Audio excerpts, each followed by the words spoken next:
I'm going to go ahead and call this meeting to order. It is 6 p.m. This is a regular meeting for Tuesday, September 16th, 2025. Madam Clerk, will you please take the roll? I will. Tim Hale, are you on the phone? Here. Stephanie Nowers. Here. Dee McKee. Maxwell Sumner. Present. Bill Gamble. Here. Dimitri Fonoff. Here. Ron Bernier. Present. Madam Mayor, you have a quorum. Thank you. Is there anything any of the members would like to pull from the consent agenda? Are there any other changes to the agenda? Okay, hearing none, then the agenda is approved as presented. So if you'll all stand, please. Deputy Mayor, would you lead us in the pledge, please? Allegiance to the flag of the United States of America and to the republic for which it stands, one nation, under God, indivisible, with liberty and justice for all.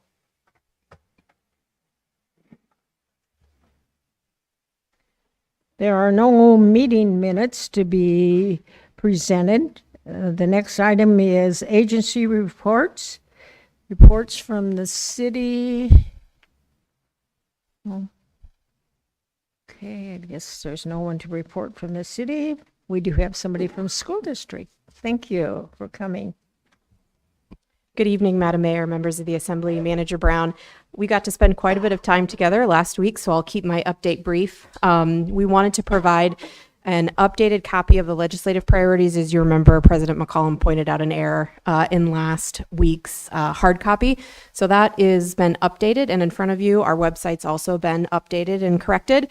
We also got to talk about celebrating the growing interest in girls flag football. And so we provided a copy of the local schedule for the remaining games that'll be taking place in the Valley. Unfortunately, tonight we have a conflict, but hopefully there's an opportunity where you might get to see that incredible sport in action, and we just wanted to make it easy. There's a couple other items I'll be sending to the manager probably while we're sitting in this meeting, just as a follow-up so that you can read through responses to a couple of the other questions that came up. But other than that, thank you again for the time. And if there's any questions, I'm happy to answer them. We always appreciate an opportunity to keep the Assembly informed on what's going on in the school district. Guess all the questions been answered. Thank you. I don't see Todd. Does anybody else have a report from the state? I don't see anybody. Okay. And we didn't have a meeting for the Assembly and School Board, right? And are there any, for the Assembly, are there any public relations reports? Yes, Assembly person, phone up, go ahead. Thank you. I'd like to take a moment to honor life of great Charlie Kirk.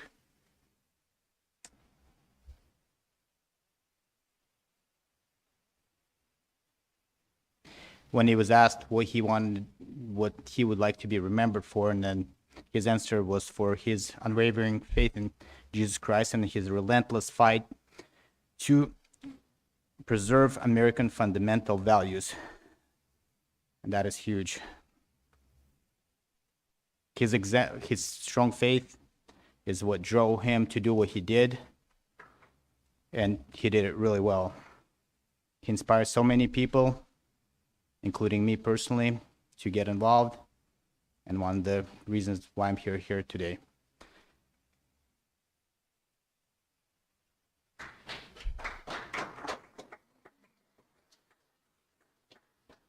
His reach was so huge, yet it was so personal to those people who talked to him individually, and even according to modest estimations, he has reached or had more views of 20 to 25 billion views, and that's is going to grow even more since September 10th.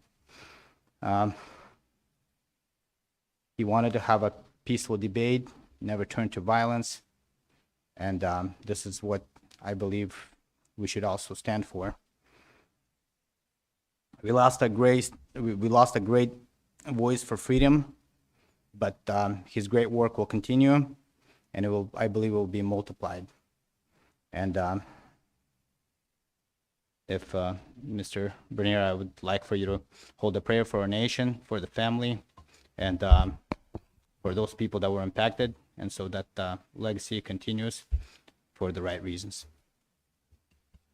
Thank you, Dimitri. You know, it's sad. You know, we don't know what God's plans are sometimes.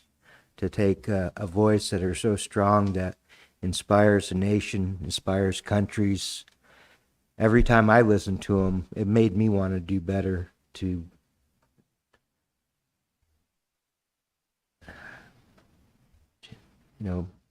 one of his verses, blessed are those who are persecuted for their righteousness. Theirs is the kingdom of heaven. But just want everybody to think about Charlie and his wife, his children. Think what he stands for. Lord, please forgive us for our sins. Help us to do what is right. Help us to carry on, to think of Charlie, think of his family. May he inspire us.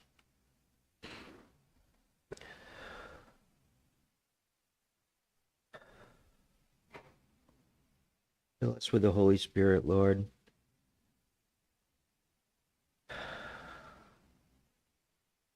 We don't know why or how,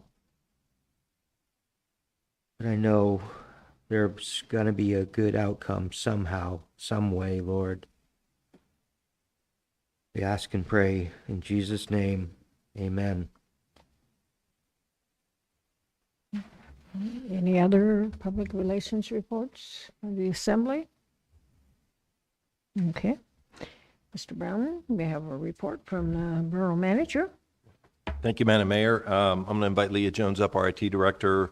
Just wanted to go public one more time with some website updates that are coming forward. That obviously is a big way with how we provide information to the community, so we just want to prepare folks for that change.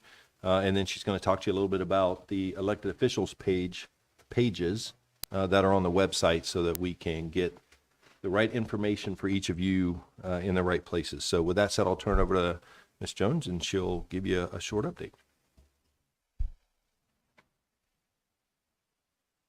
Thanks. Good evening, Mayor and Assembly. Again, Leah Jones, IT Director. And I'm going to talk to you briefly about the new borough website that we're launching on September 29th. The new URL is going to be matsu.gov. And right now we're in a soft launch, so you can go to it and see what it looks like. This new website's built with the community in mind. It's designed to be easier to use, faster to search, and more accessible. It's got a streamlined design. The key features are citizen services and community hubs. It's fully accessibility compliant now, and we have a feedback button on every page. More features and connected sites are going to be coming soon, even after we launch. And feel free to explore the site and share any feedback that you have. I'm also going to share a quick little video today that goes over a couple of our key highlights that we have on this new page, and that's notifications and improved searching.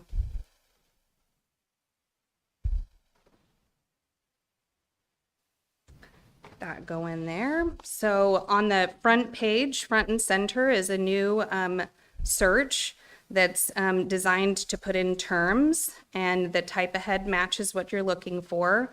It searches across all of our published sites like hub sites, Esri mapping sites, and other MSB services. So you'll see here, it's going to, when you clicked on the Big Lake Library, it's taking you to what you might notice is one of our Esri hub sites. You can also find information that connects to our older website prior to the change. So everything is still connected together. Big Lake's Recreation Center is a new service that we just brought online, so it's still in the older platform, but still connected.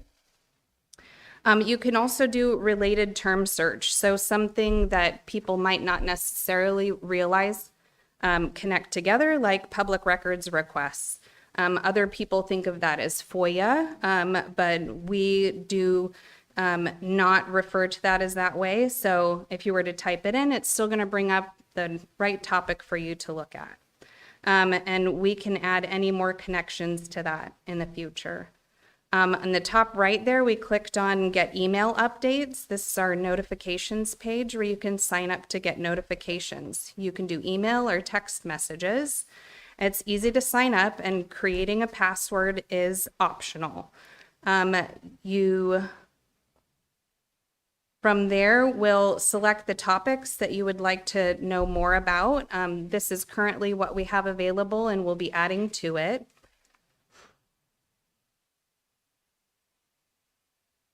And then from there, you can put your first name and last name. A lot of that's just for addressing. If we're sending a notification back out to you, it's not hello subscriber, it's, hello John Doe. We do have some other areas where you can get email and text notifications. We're working on consolidating those all together into one area, but as we're working through it, if you go to this page, it'll show you all the different ways that you can connect with us. Next item real quick that I'm going to share with you all is our new to launch borough elected officials website. This will go live also the same day as the borough website on September 29th. We're introducing this new online platform to help residents better connect with their elected representatives. So the site offers clear and engaging way for you for citizens to learn more about who you are and why you serve and what matters most to you. I'm going to highlight the mayor's page here. Everybody's page includes a photo and biography. And each one of the districts has interactive maps and links highlighting the communities and service areas within your district. And then, so here's her bio and contact information. And then each one of your district tabs up here will also have spotlights where you can choose 3 to 4 items showcasing key locations or initiatives within your district. This is where I'm going to need your help though. We need your bio from you, and we need your spotlights from you. So I'm going to follow up with you all with an email to ask for that information so we can get your sites populated out before we go live on the 29th. The other things to note on this new site, we will have the Find Your Elected Officials and Find Your Polling Locations interactive viewers so people can get that information in one area. And that's all that I had for you guys today. Does somebody have a question? Okay. Go ahead, Assembly Person Hours. Thank you. I've been really excited to see this come to fruition, and I really appreciate that one of the pictures there was the Drive Your Tractor to Work Day through Palmer. That's one of the great events we have here in the Valley. I really like that we're working on the email notification portion of this. I'm so glad to see that come forward because I know that's something we've been talking about for years as a way for people in the community who are interested in particular topics to keep up on them without having to scan through every bit of our website or scour agendas. So the more we can make that be detailed, I saw some of the categories you had, but the more detailed we can have, I know there's people who are particularly interested in road projects in their neighborhood. So I think that's something that when I've talked to people, they thought would be really useful. And it's good to see it being worked out, and just to also say I appreciate the amount of work that has gone into overhauling the website. So thank you. Any other questions from any of the rest of the assembly? The one thing that I liked was when you press on any of the elected officials, there was a list of like the road service areas that's in their district, the fire service areas, the community councils, all of that. Because many times people, when they contact us, they don't know the information. And so this will be really nice. So, yeah, I enjoy it. That's very good. Yeah, thank you. Okay, any other comments? Okay, thank you. Thank you. Thank you, Leah. So just real quick to recap there, then I want to highlight one thing real quick. So Leah mentioned matsu.gov. So we are moving to the .gov domain, but it won't change matsugov.us or the email addresses and things that we have. That will still work just fine. So I don't want folks thinking, the new domain won't, if I still have the old matsugov.us, it won't work. It will work just fine. But we are starting to process and move into that .gov domain. The other piece is, please help us help you. You'll get an individual email to where you can provide your bio and any other things that you want on your page as an elected official. So please help us there so that it looks like what you want it to look like come September 29th. So that kind of recaps that real quick. The annual Emergency Preparedness Fair at the Menard is this coming Saturday. So just to remind folks of that, our staff does a great job along with community partners throughout the valley to make that a really nice event for our community and for families. So they'll be at the Menard this Saturday. And then lastly, just to note, let the Assembly know that we did send a letter to our federal congressional delegation regarding the Talkeetna Dike and revetment, requesting federal support. And that's not in the way of like a disaster declaration, but more of a long-term solution about what we do with that dike and revetment. So I just wanted to make sure you're aware of that. And I'll be on with KTNA in the morning to talk a little bit more about that so we can get the word up there. And I talked to Senator Sullivan's office today as well. We talked to Senator Sullivan a couple weeks ago about the issue. So we're going to be lobbying hard with the federal delegation to work on that problem and come up with a better long-term solution than what's happening annually, at least for the past 3 years. So just wanted to make sure you're aware of that. That's all I have, Madam Mayor. Okay. Anyone have any questions for the Borough Manager? Okay. Mr. Attorney, report. No significant report tonight. We have an executive session later, so I'll do plenty of talking there. That's it. Okay, thank you. Madam Clerk. The clerk's report is in your red folder. I did send out also the election brochure last week. And if I could, Madam Mayor, Assemblymember Nowers had a couple changes. They're pretty simple changes, but I wanted to make sure that the Assembly knew about them before I made those changes.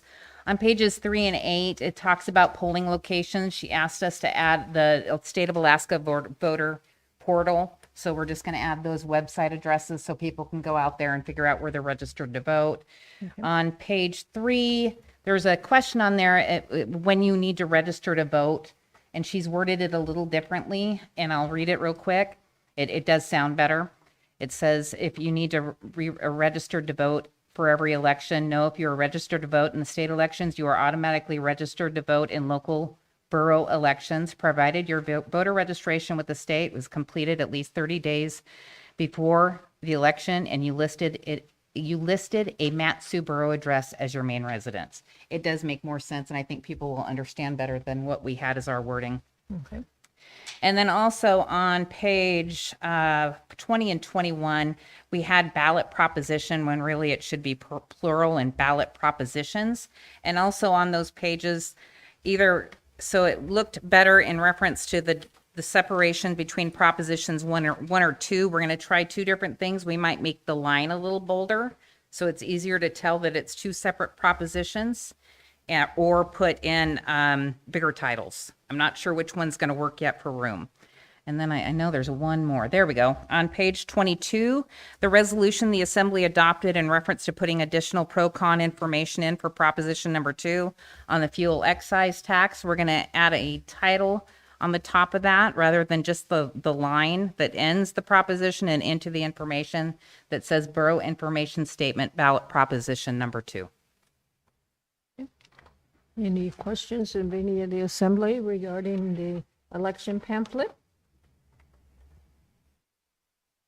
Okay.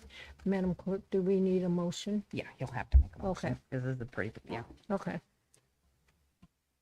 We need, Yeah, I'd like to make a motion to add an in memoriam to the back page of the front cover of the election pamphlet, okay. and I can read it.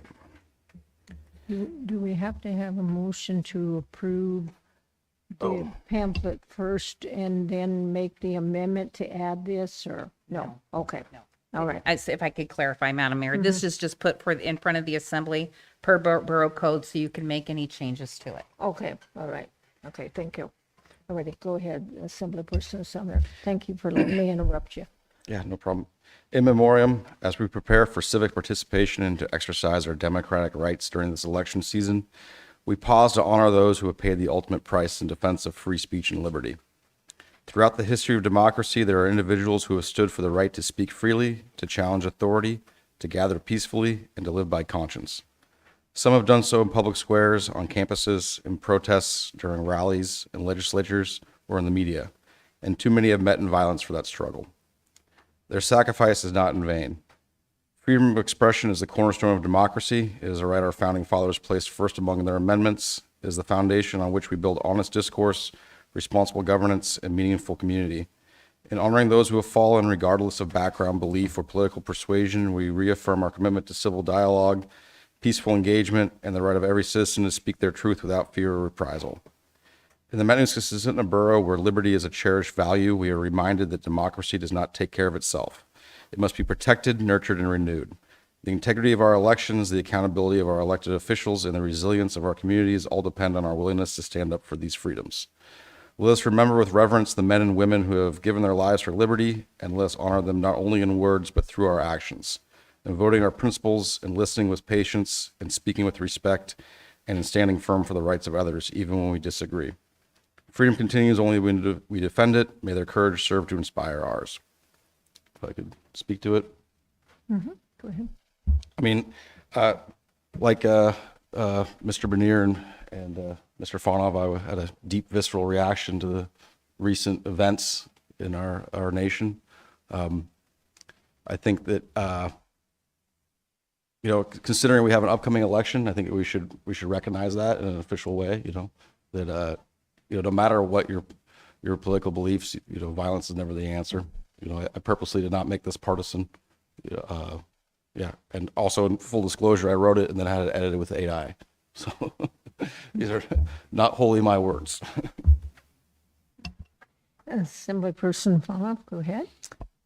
I'd like to offer, I guess, a small amendment, or I wouldn't miss another couple of words in the very beginning. So, in memoriam of Charlie Kirk, 1993-2025, and I would like hopefully get the support for that.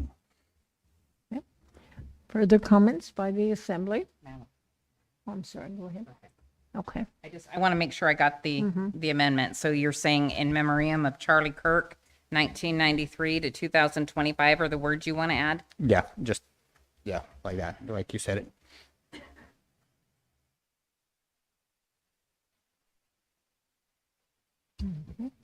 Further discussion on the election pamphlet? Madam Mayor, there's a motion on the floor to a second or a primary amendment. They need to vote on that. Okay, even though we don't have a main amendment. Well, yes, Yeah. yes. Oh, okay. Sorry, but yes. Okay, all right. Okay, further discussion then on the amendment? Yes, Assemblyperson Hours. I think I can offer a secondary amendment. And I would just say, and other victims of political violence, because I think what we're trying to say as a body is it's never the right thing. And we've seen our president be shot at this year. We've had this horrible loss of Charlie Kirk and his family. And we've had other incidents of people losing their lives for no other reason than just speaking up. And I think I really appreciate what Max put together, even if you got AI a little bit, because the heart is to say, as a body, no matter what's happening on social media, this body in this Matsu borough that we love say that this is not acceptable and this is not who we are. And so I would offer the secondary amendment. Okay. Madam Clerk, do you have that? I got it. Okay. Okay, discussion now on the secondary amendment. I would say if it wasn't for Charlie Kirk, we wouldn't be having this discussion right now. And we wouldn't have this thing probably written up. So I would like to stay with just that, because if we're gonna start including a lot more, then it kind of defeats the, I think, purpose of what event brought this to be in front of us today. Okay. Further discussion on the secondary amendment. Okay, I guess there is an objection to the secondary amendment, so Madam Clerk? If I can get the members in the room to vote on the secondary amendment.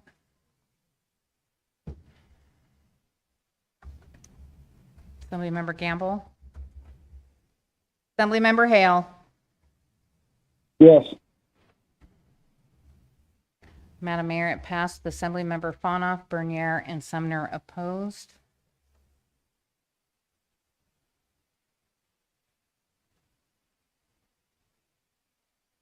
Sorry, I write That's all. slow. Okay, go ahead. Okay, go ahead. Okay. So now we're back to the primary amendment.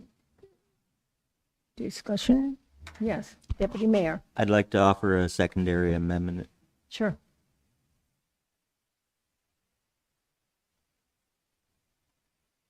In God we trust.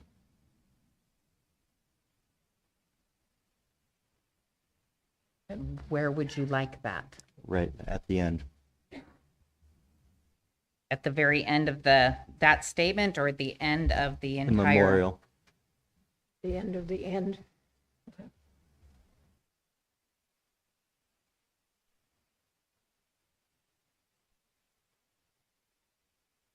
Discussion on that secondary amendment. Is there an objection to the secondary amendment? No objection, then the secondary amendment has been passed. Now we're back to the primary amendment again. Further discussions or any other amendments? Oh, Assemblyperson Sumner, go ahead. Yeah, I am going to be personally, will hold against you guys if you do vote for this, but I'm going to be voting against this amendment to add specifically Charlie Kirk. Charlie Kirk. There are a lot of victims of political violence, and I think Charlie Kirk probably wouldn't want his name on this if I had to guess, because I think he'd want to respect everyone else too. Further discussion? Assemblyperson McKee? Go Yes, ahead. that kind of confused me, Max. Did we, what's the wording now? Okay, I'll have the clerk go ahead and read it for you. Yeah. The wording now at the very top is in memoriam of Charlie Kirk, 1993 to 2025, and other victims of political violence. I see, okay. Further discussion on the primary amendment to basically adopt the whole thing. No, this is the amendments, Madam Mayor. So basically, what's happening here, Madam Mayor, is you've got an amendment to what a motion? This is the main motion. Oh, okay. This is the main motion. Okay, Yeah. which I don't think we had a main motion. We're gonna have to Sorry, move it. sorry. This doesn't usually happen with the election brochure, but that's okay. This is new. So we are then saying to Charlie Kirk and the other victims, and then at the bottom we're doing in God We Trust. That's a whole Megillah, right? Yes, I'm sorry. I should have added that at the bottom. That is true. Yeah.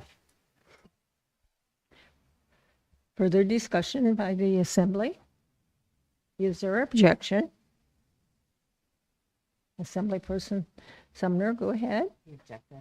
Oh, you just object. Okay, so then, Madam Clerk, we go ahead and take the roll for voting. If I can get the members to go ahead and vote on the primary amendment. Assemblymember Hale. No. Madam Mayor, it passed with Assemblymember Sumner and Hale opposed. Okay. Now do we have them? That's it. That's it. Okay. Actually, I'm Should- sorry, should each- amendment as amended. I lied to you. As amended. As amended. The amendment as amended, yes. Okay.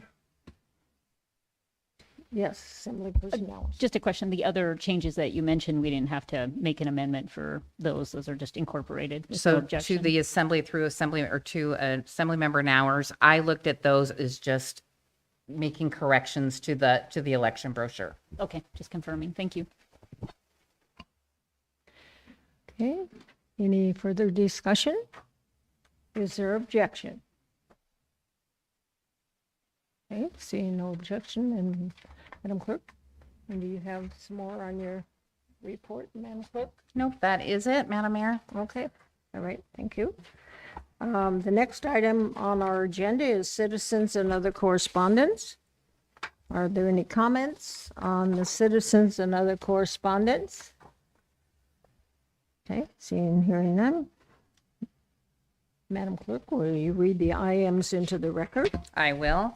I am 25-196, informing the Assembly of the submittal of the 2025 Department of Homeland Security Federal Emergency Management Agency Port Security Grant application requesting $600,000 to purchase enhanced security equipment for Port McKenzie. I am 25-198, informing the Assembly of 12 fiscal year 2026 winter trail care and grooming grant agreements that will be provided to the manager for signature. I am 25-202, informing the Assembly of the acceptance of glass and glass recycling taking place at the Valley Center for Recycling Solutions beginning September 9th, 2025. And I am 25-203, informing the Assembly of the manager's signature on and submittal of a United States Geological Survey grant application for LiDAR acquisition. Okay, are there any comments on the IMs from the Assembly? Okay, hearing none, then they are presented. The next item is audience participation. Do we have a sign-up sheet? Teresa? Do we have a sign-up sheet?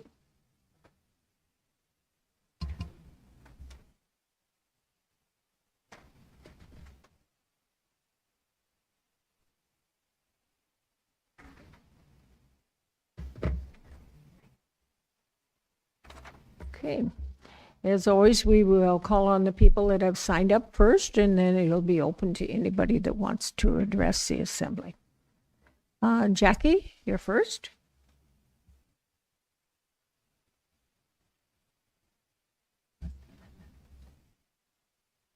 Oh, sorry, Jackie.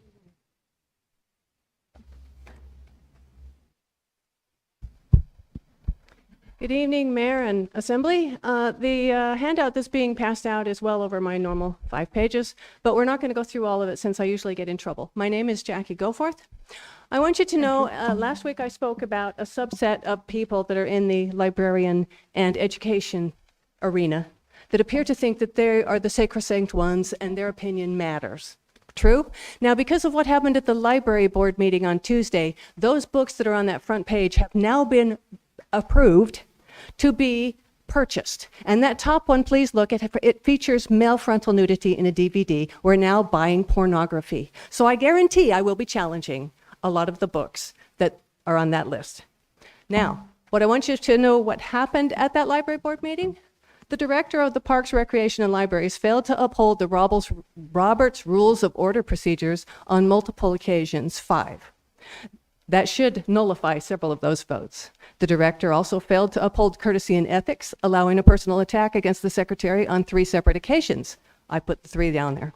He also failed to uphold continuity and decorum by allowing members to refer to the board secretary with his title as Reverend rather than a title of secretary. And yet when there's a professor on the board and nobody ever mentions her title. And trust me, there was no respect involved with that title. Now, I want you to know, I believe the video, if you watch it, will appear to show an orchestrated effort to not only harass and intimidate the board secretary, but to invalidate the efforts to address concerning books before they're purchased, to rework the Matt Subaru's official book challenge policy, and they want to eliminate the LCAC in the process. Now, the people that I speak of, who believe that what they say is true and no one else has any brains, There is one person who stated that she hadn't researched any of the books on the list. In fact, she hadn't even looked at it, nor would she. She went on to state the following, quote, "Any of our librarians have been at their jobs longer than any of us have been board members," unquote. That is patently false. The one in Big Lake has been a librarian for 3 years. Why would they say these things as though they're true when they're not? And why would they expect us to believe them? Do they really think we're that stupid? She went on to state that she wasn't going to second guess the expertise and training of our librarians. And then she uttered this gem: "Librarians have read the reviews and research, and they've done all their homework on every book on that list." Really? If that is true, why did they classify the same book, that's page 3 of your handout, in the juvenile level title for age 11 and up for Willow, but over in Sutton, it's in the young adult 16 and up? And that's A Court of Death. So I want you to know I'm going to be challenging that one too.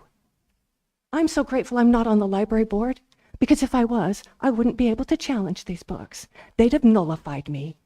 Instead, I get to sit and watch and record what's happening and how much the process is abused.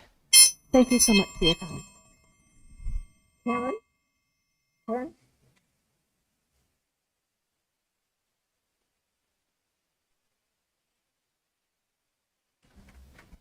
Good evening, Madam Mayor and Assembly and evening. everybody.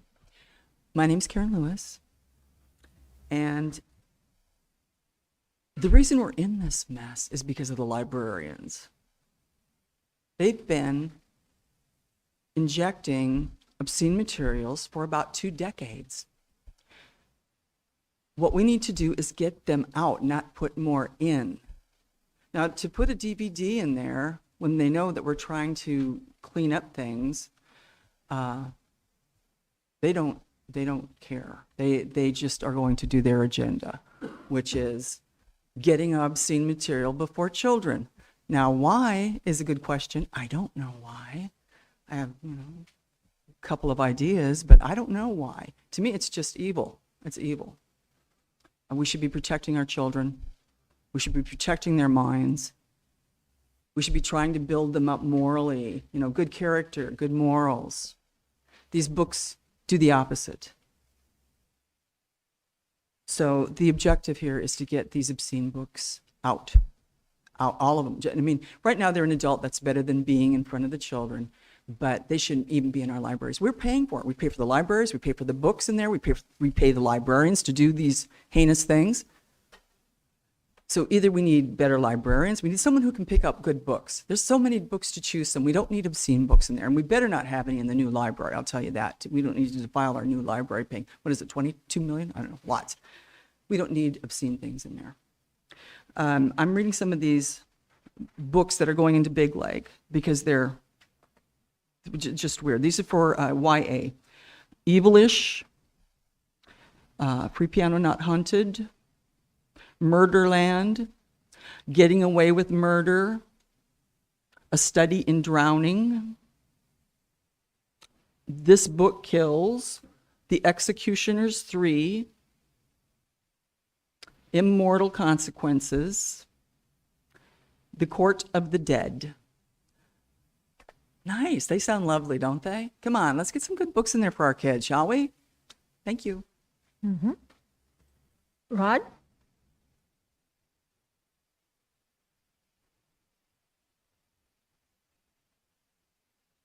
Good evening. Rod Hansen with the North Lakes Community Council. And just very briefly, there is an item in your consent agenda, so I'm not worried about it. But I did just want to kind of go on record in strong support of getting the contract awarded for Valley Transit. One of the things the Community Council has spent a fair bit of time on is discussing the needs for good, dependable transit in the valley, and particularly with regard to kind of the more senior among our population. And so we do understand that, the level of service kind of needs to get sorted out here, and in the future that, that 2.2 million, may or may not provide the level of service that we're all expecting. But we just kind of wanted to go on record, supporting getting the contract in place and continued commitment to good, solid transit services for our residents. Thank you. Mm-hmm. Jason?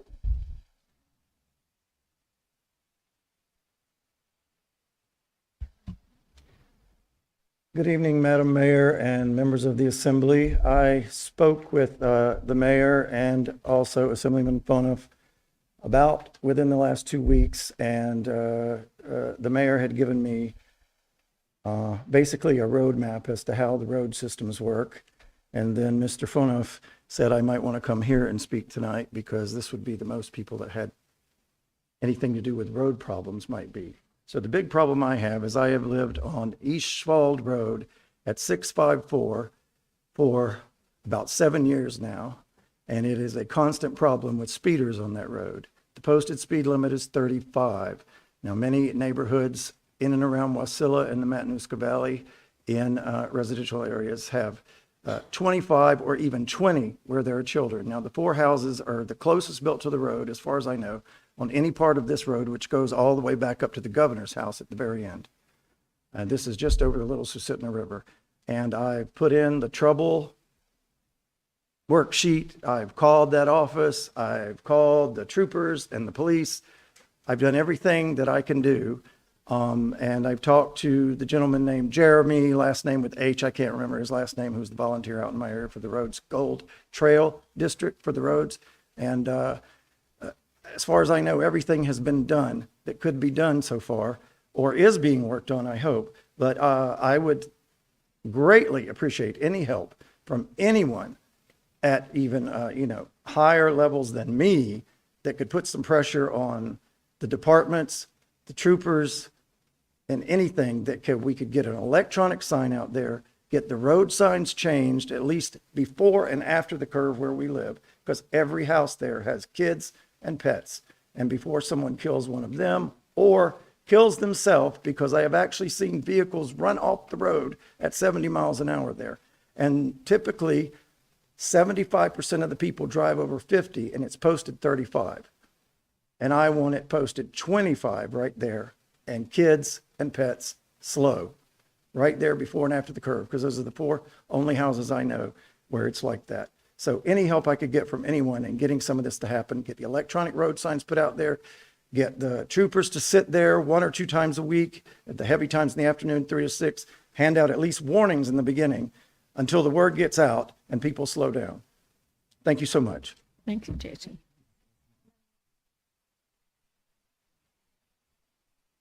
You can't ask me, but what do you need? Oh, Schwal. SCH. North of Schwab, just over the Little Susitna. And for the record, his name was Jason Dunn. Thank you. Okay, Tom.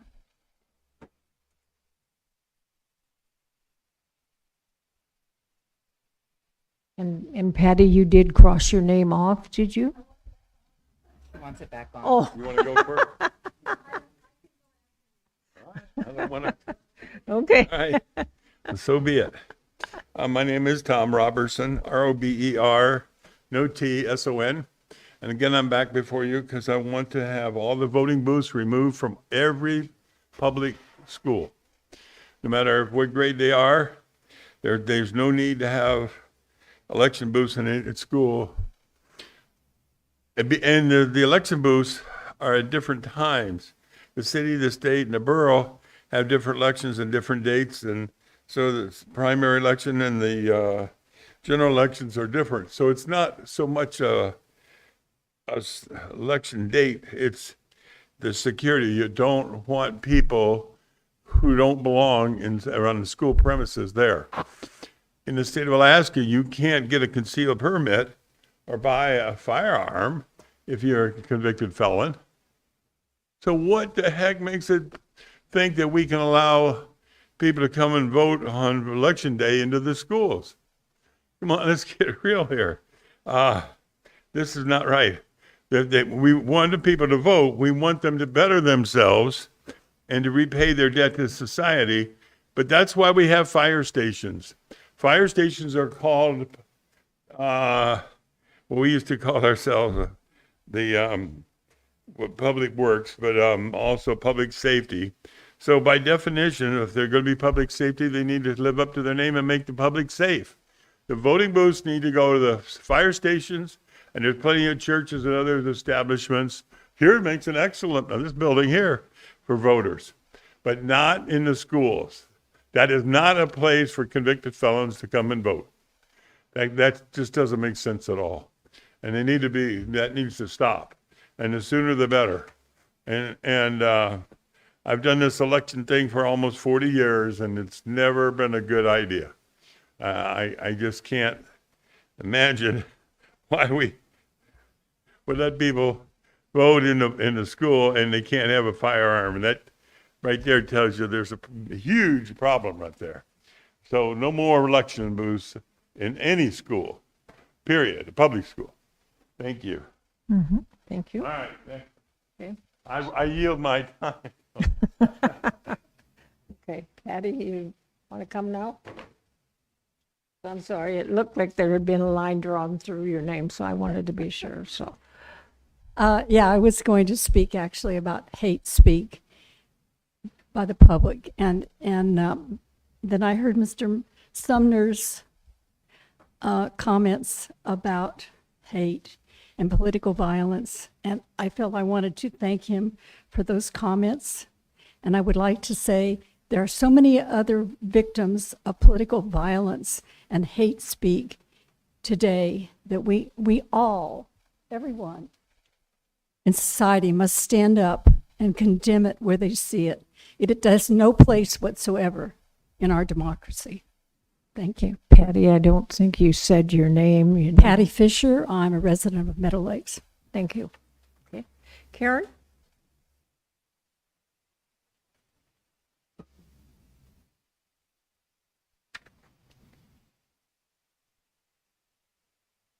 Hello, I'm Karen Crandall, and I'm representing the Big Lake region, and I'm on the library board for Big Lake.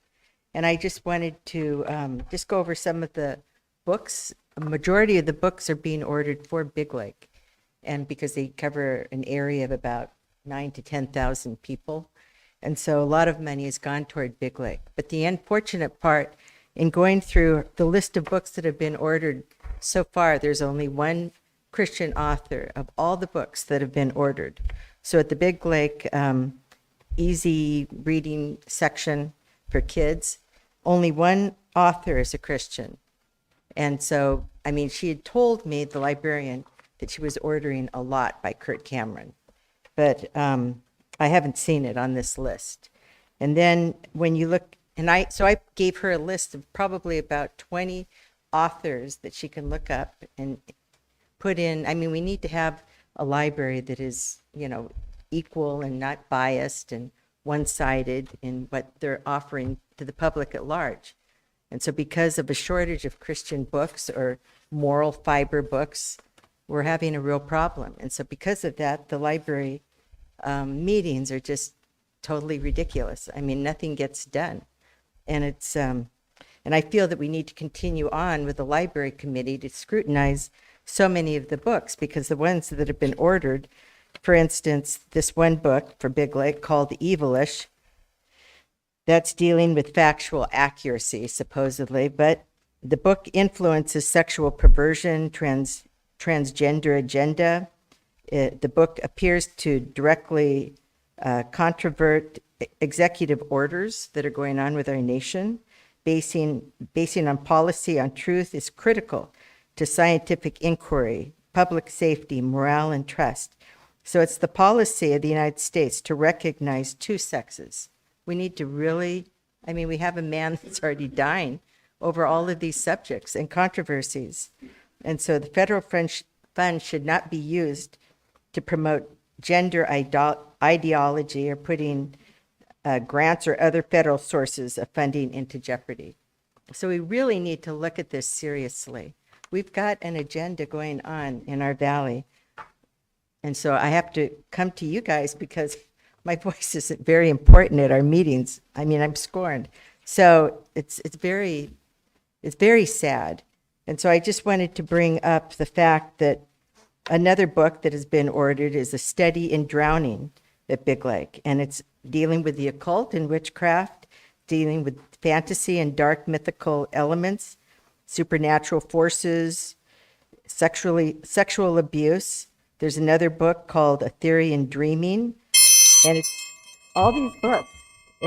There's a program called Good Books, and you can look these up and get something that is worthwhile reading so you can get a better handle of what kind of books are being offered to our families.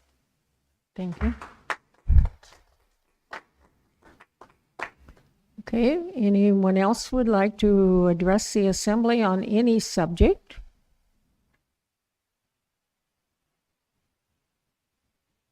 Have anybody on? Okay, go ahead. Whoever's online first, please. Hello, my name is Laura Wright, and I think this is the time I can comment on Ordinance 25-073, the wetland setback. You can at this water body setback. You can at this time. There will also be a public hearing on the ordinance, but you can address it at this time. Oh, okay. I'm here now, so I will go ahead and say that I strongly hope that the Assembly will pass the ordinance. I do live on a lake, but I do not own the property 75 feet in front of the lake, so I would be very much affected if some of the rules were lessened.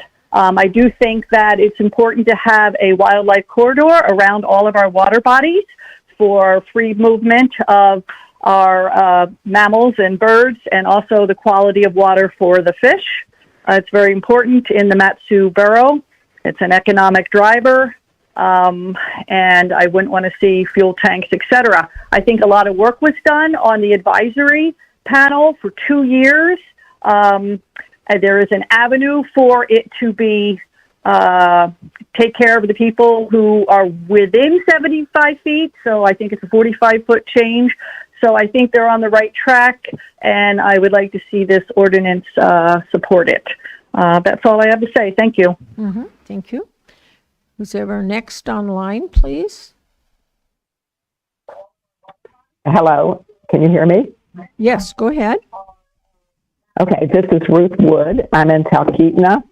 I will be testifying later, but I attended the library board meeting in Talkeetna last week. Listening to Jackie Goforth tonight, I can't help but wonder what meeting she was at, because I did not observe any of the improper behavior she cites. And Karen Lewis wasn't there. The library board is trying to deal with an onerous new policy to determine what books will go on the shelves. There were over 300 items on the list they were tasked with approving.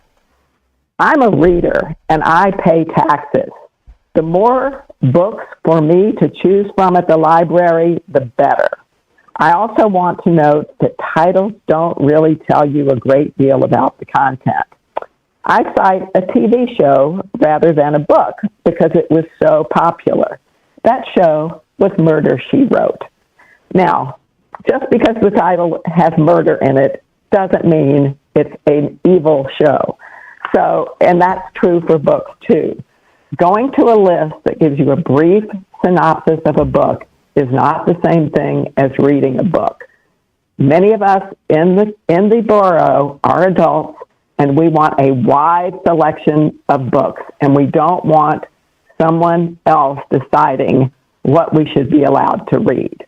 So, thank you very much. I appreciate this opportunity to speak. Mm-hmm. Thanks, Ruth.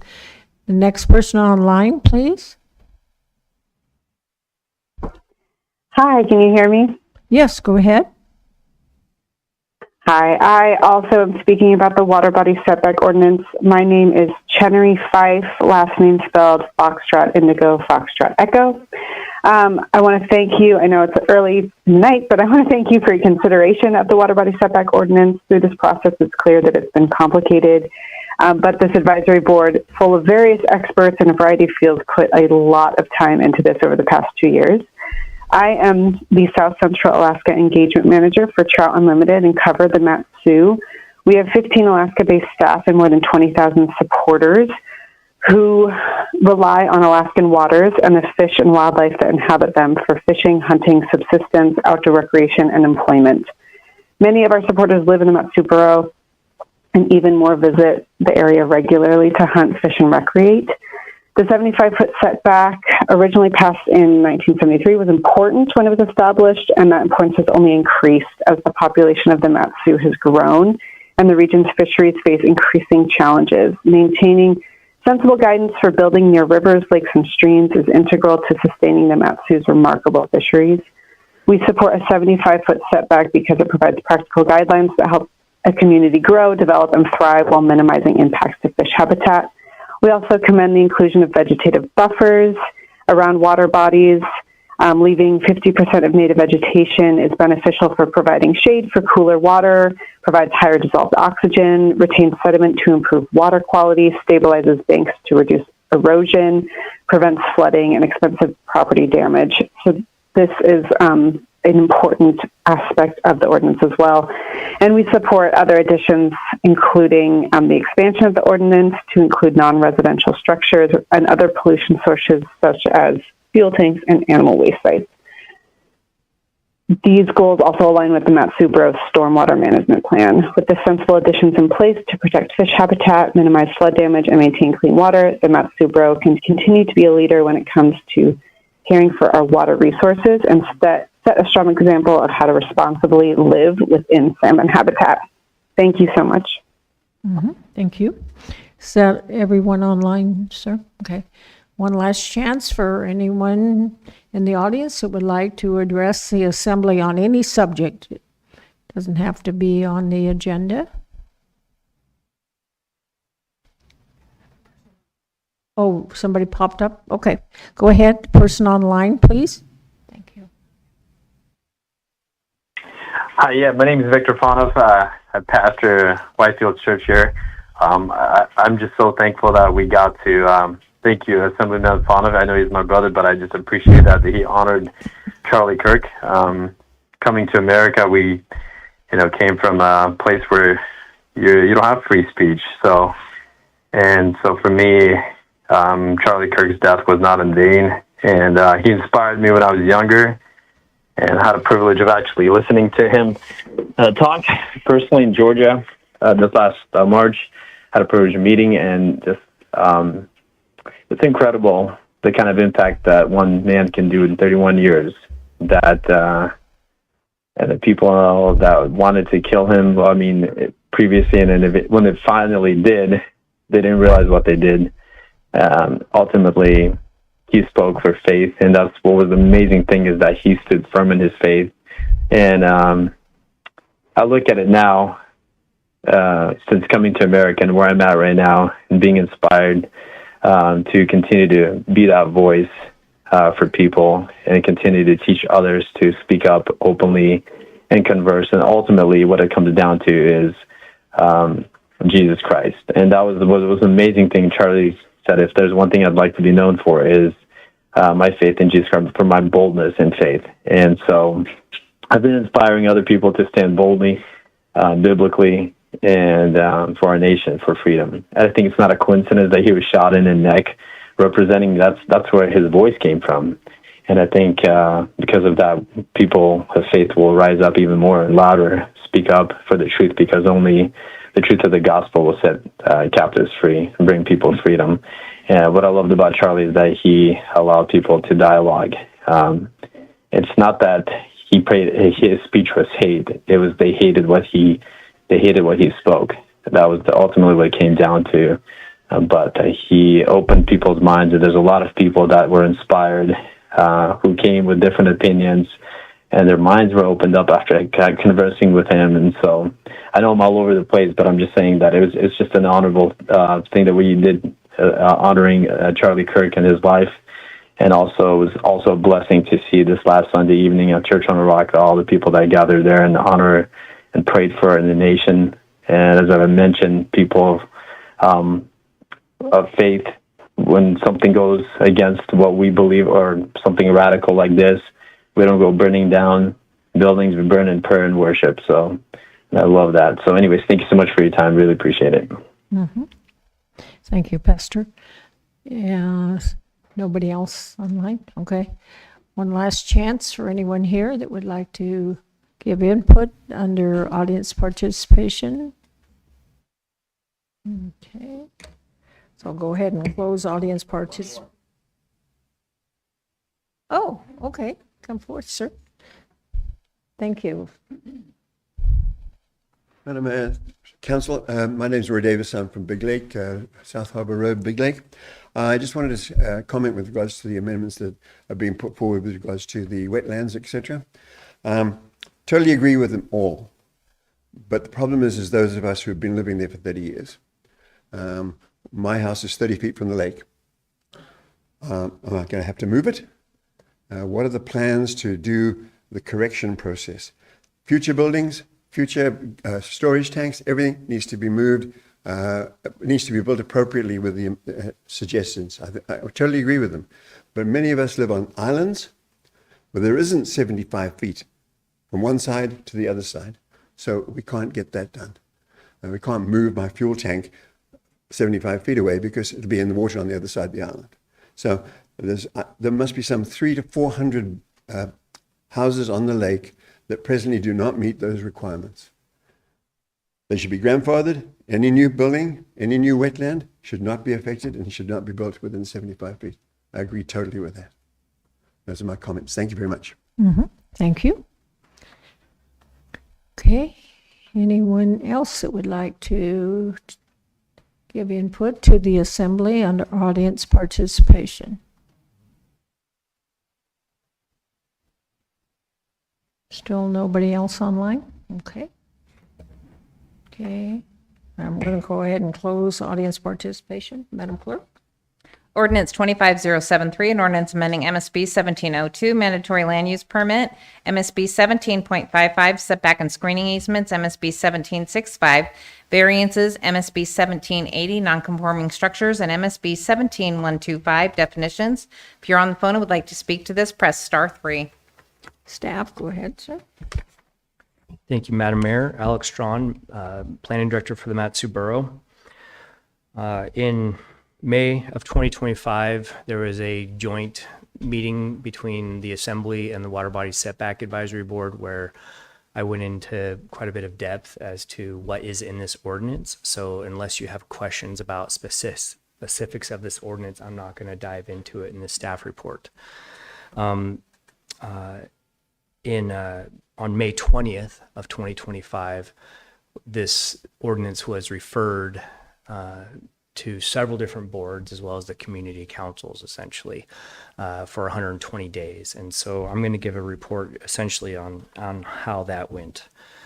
We did send a letter to all the different boards and all the different community councils, letting them know that this opportunity to review the ordinance is here and making myself available to go speak at all the different, if they so request. Some of the boards couldn't get a quorum.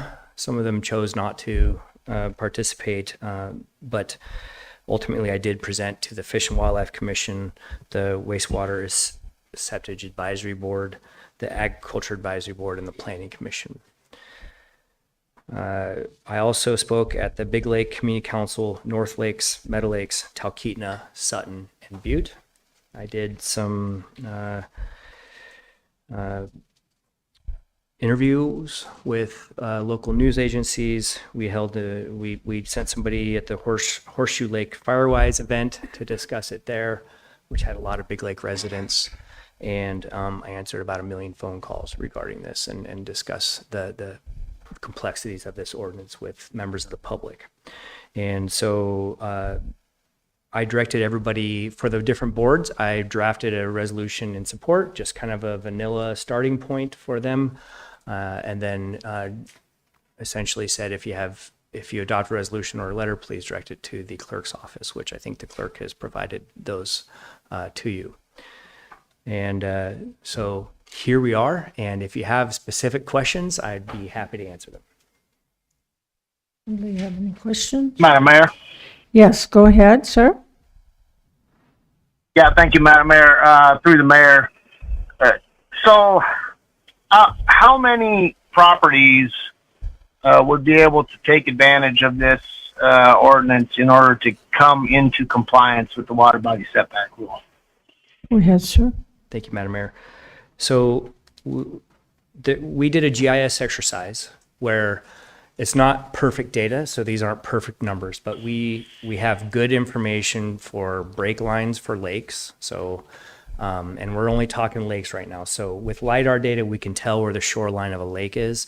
We also have building footprint data, and then we have year built information. We took all these things and did a GIS exercise and found there's somewhere around 750 violations or homes built closer than 75 feet from water body that were built prior to or built after 1987. So presumably most of those would be in violation. Between 45 and 75 feet, there are 156 homes that could take advantage of this ordinance if it were to get adopted, that they could get a permit to become legal if they were to hire an engineer and go through the proper steps. So 156 out of 700 and some odd. Correct. Okay, thank you. Mm-hmm. Any other questions from Assembly? Yes. So Alex, I just want you to repeat that one more time. So there's 156 homes since 1987 that have built within the 75-foot setback. Is that correct? That is, so that's between 45 and 75 feet. That's how many could take advantage of this. Now there's, let's see, 309 that are built less than 45 feet. Okay. So we're looking at almost 500 homes that are less than 75 feet. Well, so we have, so it's a little more complicated than that. So there are 298 that were built less than 45 feet that were built between July 3rd, 1973 and May 12, 1987. Okay. So they would actually not be eligible for grandfather grandfathered, rights as well. right. So if you look at, so it's more like around 600 that would not be eligible under this. 150 could get relief through a permitting process. Okay.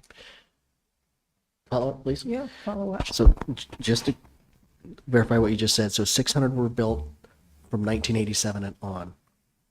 No.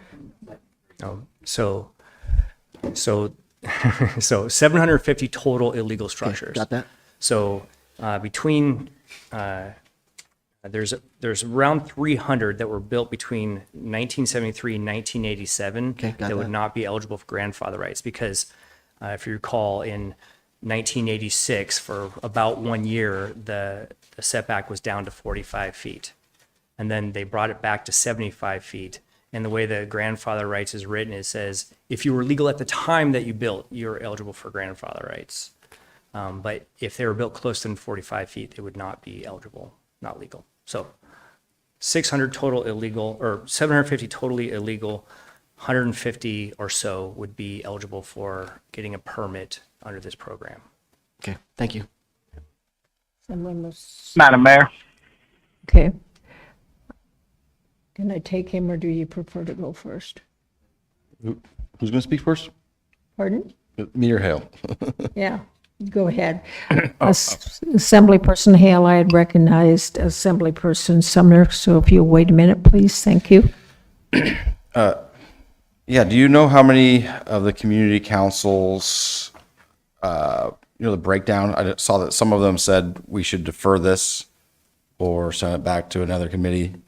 Do you know the breakdown of the responses of the community councils? So, through the mayor. Go ahead, sir. So the planning commission recommended that a new task force be formed to review this. I'm not sure if that's a recommendation of community councils.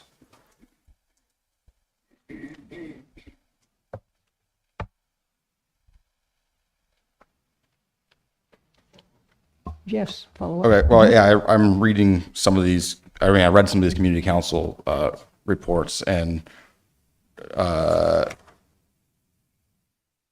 yeah, bottom line, the NLCC, North Lakes Community Council, recommends deferral of ordinance 25073 and acceptance of Planning Commission Resolution 2515. And then we have,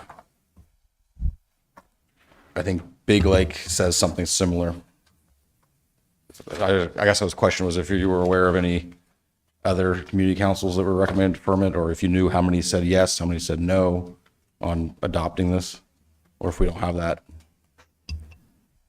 So those were provided to you today. That's all we got. That's all we received. Yeah. Okay, are you finished, sir? Assemblyperson Hale, please go ahead. Thank you for waiting. Yes. Thank you, Madam Mayor. I figured out what my second question was. I remembered what my second question was. Of the homes that are grandfathered in, my understanding is that there is a process in which they need to go through to prove that they're a non-conforming use. Could you describe that process? Go ahead, sir. Thank you, Madam Mayor. So if a home is eligible for pre-existing legal non-conforming status, then they essentially have that. But if they want a piece of paper that says that they have it, say if they're going to sell their home and they need to get lending, then there's a process by which you can pay a small fee. We'll do the research. We'll look at the old imagery. We look at the assessments data, and we determine that, yes, indeed, this was built at this distance at this year and you're eligible. And then we will write up a little certificate that says that you are eligible for pre-existing legal non-conforming status. And that usually gets recorded, so it sort of follows the property.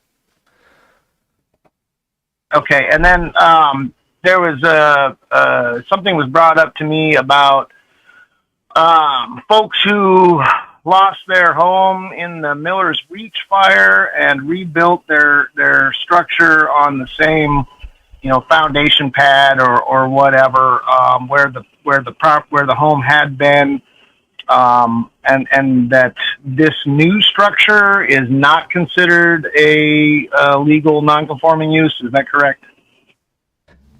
Go ahead, sir. Thank you, Madam Mayor. So the way our non-conforming use code reads is, so if you were built legally at the time, so if you were built, say in 1980, and you were built, so there's two different varieties of non-conforming uses. If you're built legally at the time, or if you're not built legally at the time. And if you were built legally at the time and you have an accidental act of God, your house burns down or whatever, you can rebuild it in that same spot as long as you don't increase the height, width, depth, or volume. And Nick's looking at the code. Hopefully he's concurring here. If you were not built legal at the time, but then made legal in this 1986 thing, then you would not be eligible for rebuilding if your house were to be burnt. And I can look up the code just so if I can read exactly what that says, but that's... If I can jump in, Alex. Thank you. No, that's sufficient. Thank you. Actually, Assemblymember Hale, the one big caveat to what Director Strawn just said was it's up to 50% of the replacement. So if it's damaged by more than 50%, you do lose your non-conforming structure status. In other words, you'd have to come ask for a variance or ask for a land use permit to be able to relocate in the same spot. So if you had grandfather rights and you have more than 50% damage, you can't just rebuild and keep your grandfather rights. You'd have to come apply for them again. Okay.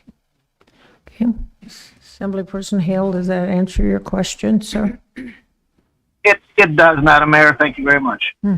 Assemblyperson Nowers?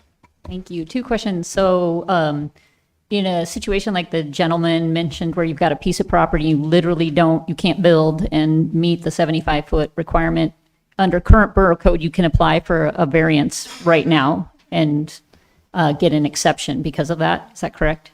That's correct. If Okay. you have yeah, absolutely. Okay. If you have a property that's not buildable, you can build a structure commensurate with the uses commonly enjoyed in the surrounding area. Okay, I just want to confirm that, and you apply to the plating board and they take a look at it and. It's the planning commission, but yes. Sorry. And then the other question was, the borough used to have a water quality monitoring program. It was volunteer run.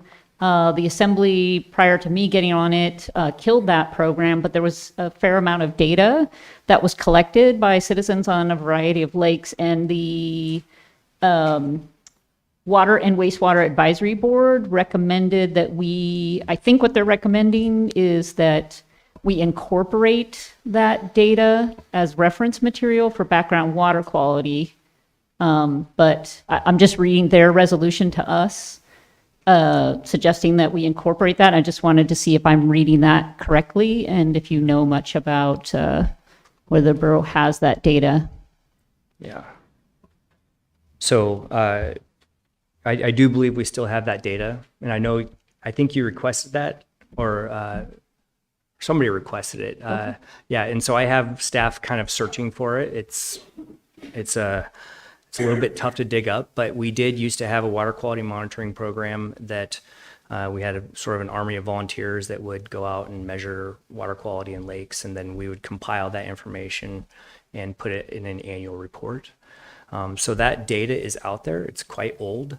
And I think based on when I was there and they were having the conversation, they were hoped to take that data and then maybe revive the water quality monitoring program in some form or another, a hire contractor or whatever it may be, and then compare to see how the water quality has changed since those days, and base our decisions on that. Okay, so we think we have the data. Yes. Okay, thank you. Okay. I think that's Assemblyperson Fanoff. Go ahead. So if this was to pass as is and people follow all the strict regulations, only less than 25% it actually will be out of the violation. Is that correct? If 156, you said? So yeah, around 150 out of the 750 people in violation on lakes would be granted relief through this. Correct. So, yeah. And this also doesn't give, this doesn't give path to the other 500 something, correct? Correct. Anybody built closer than 45 feet would not be eligible for becoming legal unless they get a variance. Okay. But then those new rules, the additional rules, now apply to all of them, including those technically in the violation, or the ones that are not. So there would be new rules, new laws of the land that would apply to all waterfront properties. Okay, thank you. Ready? I think that's all, sir. Thank you. Okay.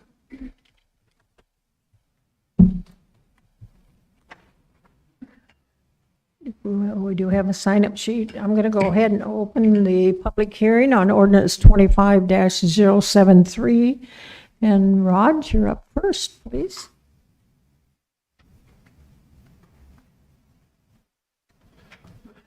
Good evening. Again, I'm Rod Hansen, President of the North Lakes Community Council. Over the last year and a half, we've been significantly involved in the development of the ordinance. We attended a number of the Water Body Setback Advisory Board meetings, providing input. And then after their work was done, we have provided testimony to the Assembly. We've also attended and spoke at the Fish and Wildlife Commission Board when they took the issue up, as well as at the Planning Commission. As this thing has gone on, our thinking has evolved a bit as well. We've learned a lot throughout the process. And so what I'm going to speak to tonight is kind of where we stand today, not necessarily where we stood at the very beginning. We did carefully look through each of the resolutions that are in your packet tonight from those boards and commissions. At this point, we strongly agree with recommendations that are put forward by the Planning Commission in their resolution 2515. The comments and recommendations in that resolution closely align with the feedback that we've provided over time and to the Planning Commission.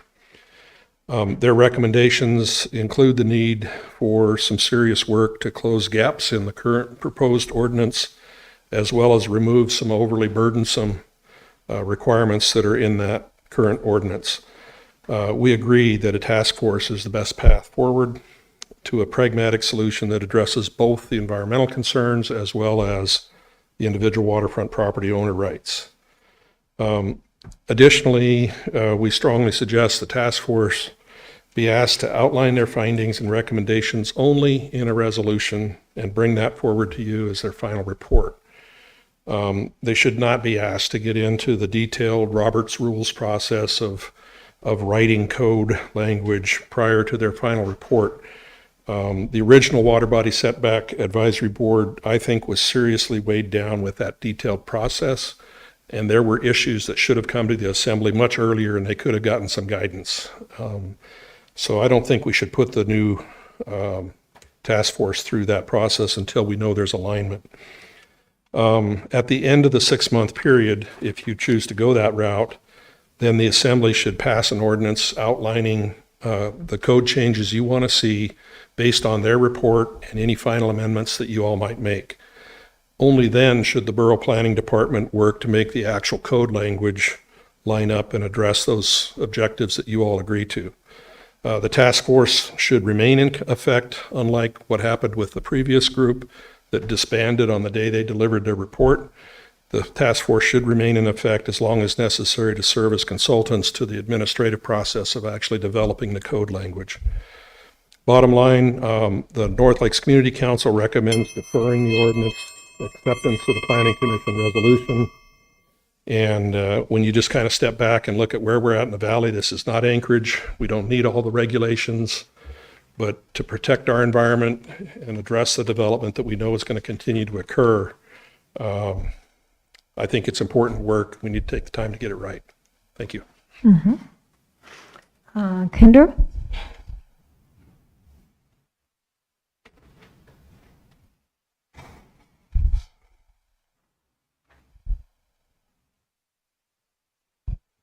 Good evening, Madam Mayor and the Assembly. My name is Kendra Zamzo. I am a resident of Chickaloon. I don't live on a lake, but I have a lot of friends that live around Fish Lake in Chickaloon, and I recreate there frequently. I'm speaking only for myself today and not as part of any organization. When you discuss this ordinance going forward, first off, remember that what's going to be developed will be applying to structures going forward, as well as those that are already built. So as we develop something like the West Sioux Road and keep building out in different directions, whatever is developed will apply to them as well. So I want to keep that in mind. The two things I think are most important for getting all the code language is reduce the sources, maximize absorption. So right now, we're looking at, so if you reduce sources, right now we have a 75-foot setback. If you pave all of that and you park cars on it, you're not reducing any sources. That's doing you no good whatsoever. So consider that. On the flip side, you can have, I know people that have cabins and homes very close to lakes. They have a very small footprint and they've kept all the native vegetation. And I don't think they're a problem. So as you go forward and you're thinking about these, how can we keep the sources of pollution down? That's fertilizers, that's herbicides, that's sediment, that's water. If you've got something where water can sheet down into a lake, that's a source. You're taking things with it. You're causing a flood. You're causing changes on the bank. You're causing erosion. So consider that. The other issue that doesn't address is wildlife, as someone correctly pointed out. It's nice to have some space for wildlife and birds to be moving through. And none of this matters, and we wouldn't be here if you don't enforce it. So find a way to enforce it. That is a real struggle. None of us likes enforcement. I live in Chickaloon for a reason. You don't see troopers there. We've seen troopers twice, and I know why. That's most of what I think I wanted to say. I really like the idea of keeping the vegetation, the riparian buffer. I really like keeping this idea of a small footprint. I think that's really critical to what we're doing going forward. I do feel for the people that have already built. I know that the advisory board tried really hard to address that, but there are legal constraints on that. Thank you very much. Thank you.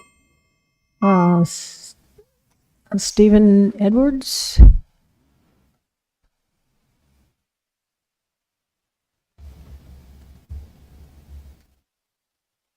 Hello, Stephen Edwards, President of the Meadow Lakes Community Council. So if I could speak for the council, just by reading a letter that the council voted at open meeting with public and discussed this ordinance a number of months ago and came up with a letter representing the council position. So I'd just like to read that into the record, please.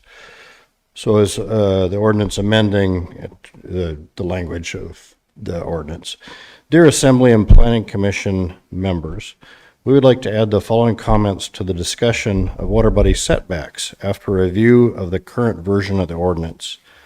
Members focused on the ordinance potential impact to water body health, fairness to property owners, and neighborhood aesthetics.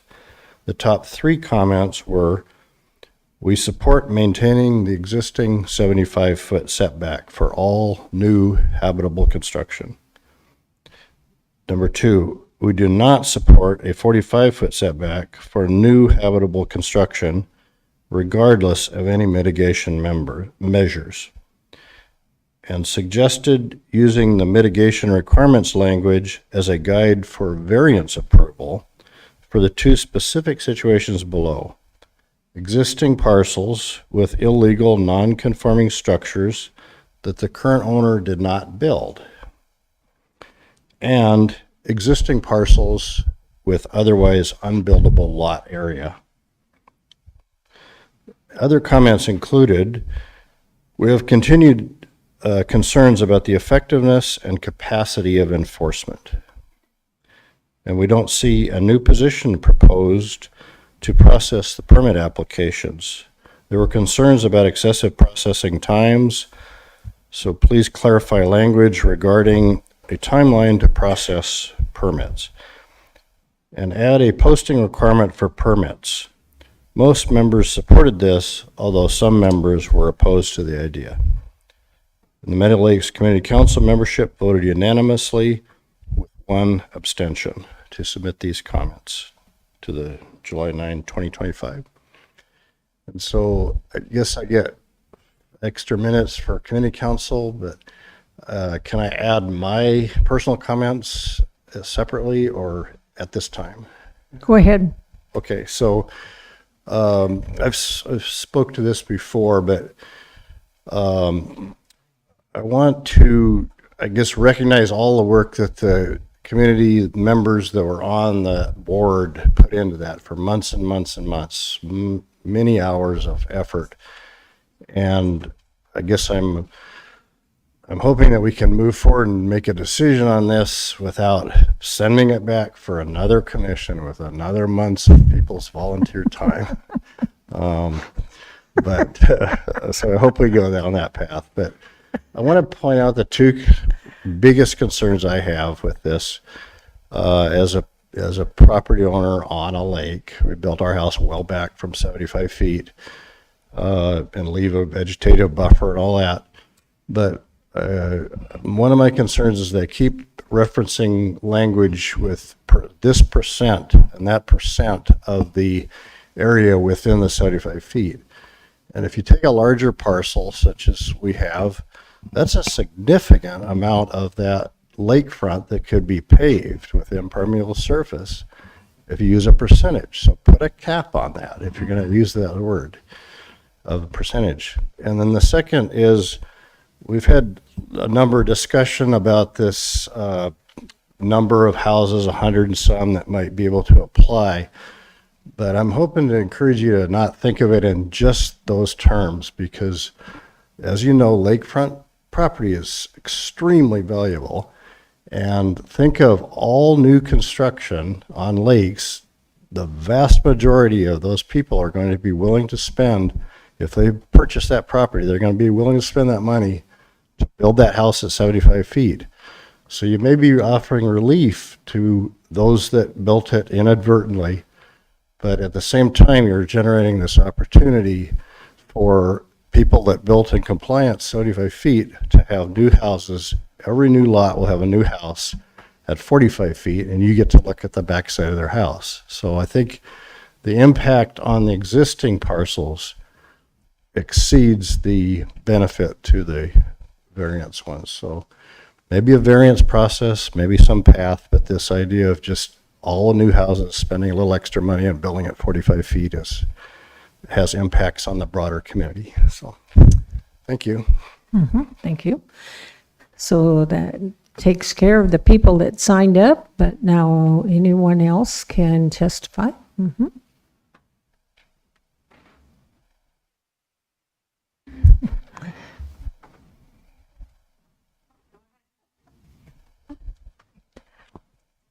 Hello, my name is Patty Fisher. I live in Meadow Lakes. I am speaking to urge you to pass 25073 with a provision that development must not be closer than 75 feet from the water's edge. I've been following this issue since it was first introduced. Living on a lake, it's important to me, and have spoken on it at a number of times. Previously, the residents of Matsu spoke out on the 75-foot distance in a referendum in 1986, which returned the distance to 75 feet after it had temporarily been moved to 45 feet. That was clear at that time what the residents wanted. I believe today that it is critical to the health of our waters bodies that construction should not be closer than 75 feet. Insofar as the issue of establishing a new water body setback board is concerned, I believe that is unnecessary, a waste of time and money. The original board met for 16 months. I attended a number of the board's meetings. The residents appointed to the board were very diligent, very professional, complete in their approach to the issue, and it is a very, very complex issue. There are comments have pointed out there are a number of items which need to be changed and resolved. I believe this can be handled by a new ordinance which addresses those specific problems, not by creating a new board. It is foolish to establish a new board for what are relatively few issues. I urge you to pass this legislation and maintain a 75-foot setback. Thank you. Thank you. And while Esther is coming, anyone that would like to testify, if you'll just move closer to the front. So we have a long agenda tonight. So thank you very much. Okay. Good evening. My name is Esther Huddleston. I'm against ordinance 25-073 because it is so restrictive. It goes above and beyond federal and state regulations. It doesn't just focus on main structures for the setback. It also has a setback for like sheds or a gazebo. And I think that when they were focusing on this water setbacks, they should have focused on just the main structures. Another thing is people who have heating oil to heat their homes, they're not grandfathered in this ordinance, and that's a huge concern because not everyone has access to natural gas, and then you're giving them 5 years to make the correction, and that's not right. Those people should have grandfather rights. And also, people who own animals are not grandfathered in. So if you have an animal, you have to, like a horse or a cow, you have to either sell your animals or move. And that's not right. They need to have grandfather rights. And it doesn't matter how long this board worked on this ordinance, it doesn't make it right. I don't care how long you worked on it. It doesn't mean it's right. And those people need to have grandfather rights. that have heating oil or own animals. And it's so restrictive, you can't even cut down a tree unless it's dead. I mean, we already have federal laws, we have state laws. It's so restrictive. You go to any lake after reading this ordinance, you're gonna have so many violations. Is the borough gonna go to war with all of the residents around every single lake? I mean, just read it and go to any lake. There's gonna be so many violations. It's just too restrictive, and it's micromanaging your citizens, and that's not right. And I hope you don't pass it. Thank you.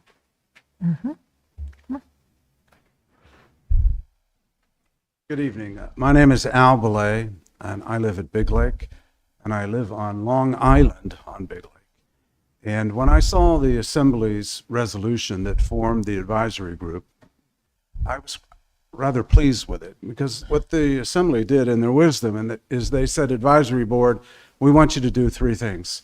One, address this issue about the distance, because there was a proposal to make it 25 feet and versus the 75 feet, so that had to be addressed. Then the Assembly said, we want you to do something about these non-conforming structures, because there's a lot of them. Then the third thing the Assembly said was, anything else you want to deal with. Well, when I saw the ordinance, I was shocked. That is the most expansive control over private property that I have ever seen. I'm 71 years old. I've lived in 3 countries and 4 states. It's extreme and it's abusive, and it's unnecessary in its complexity. There is an easier way to do this. Now, some of the numbers that have been talked about with the number of properties, you think about, I think I heard 156 properties could take advantage of applying for an ordinance or applying for a variance. Well, to meet the standards in the new ordinance is really difficult. I believe that very few of those 156 properties would meet the permitting requirements, which means it's kind of irrelevant for them. Let's talk about the other 500 or 600 properties that don't. And just in case you haven't looked at the tax rolls, we're talking hundreds of millions of dollars of tax bases here. This is not an insignificant issue. I oppose the ordinance as it's proposed. I think it's unnecessary in its structure, but there are elements of the ordinance that I think are good. And the proposal that's come from the Planning Commission to go back and look at it for another 6 months, fine-tune this thing. Let's not throw it all out. Let's fine-tune it. Let's fix it. Let's make it something that we can actually spend money on to enforce. And the great idea, how about we put some people who actually have lake properties on the board? I think that was a major oversight of the first advisory board. There wasn't anyone there that lived on a lake. There was. So, thank you. There was, yeah. Next.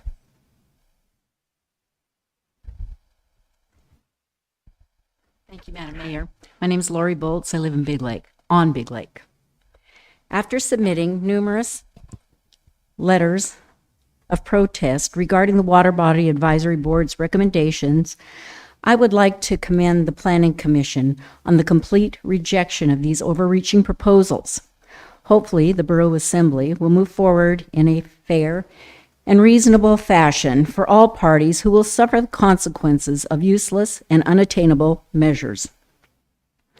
The proposed scope of ordinance was expanded from defining a setback to include human health, aquatic and riparian habitat, the ecological function of water bodies, the local economy and property values, recreation, viewshed, and quality of life.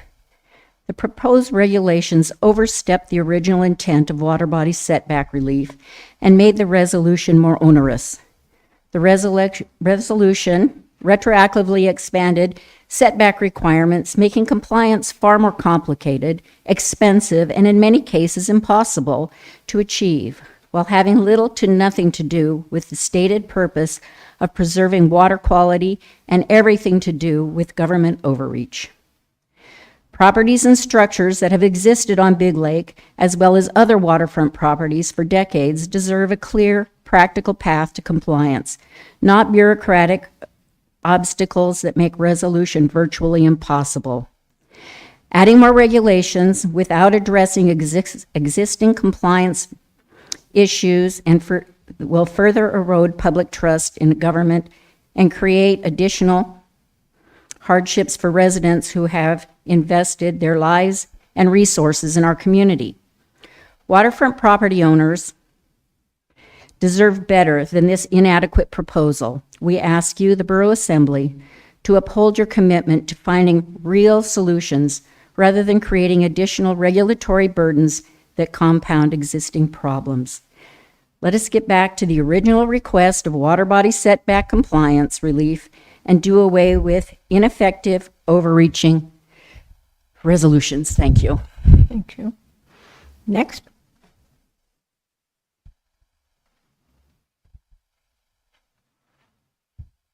Yes, I'm Andy Couch, and just talking to the water body setback ordinance. You've probably heard a lot of times that there's really a need for enforcement. I mean, that's the whole reason we're talking about all this. Most of what I've heard, people aren't saying that we don't need to protect our waters. We do. We agree on that. But then, and one thing that you've also heard is people saying that they don't want tough regulations that require a lot of money to meet, but even the regulations we have now with the current water body setback, we obviously require some type of work. Possibly, I think we really need to have somebody with the borough if we don't want to require engineers, some type of professional that the homeowners are paying for, then the borough may need to do that. Provide something that's measuring to make sure that we're meeting these water body setbacks. Otherwise, this will just continue. These will be recommendations. They will not be regulations, and it'll just continue to get worse. Thank you. Mm-hmm. Thank you. Anyone else that would like to address the assembly?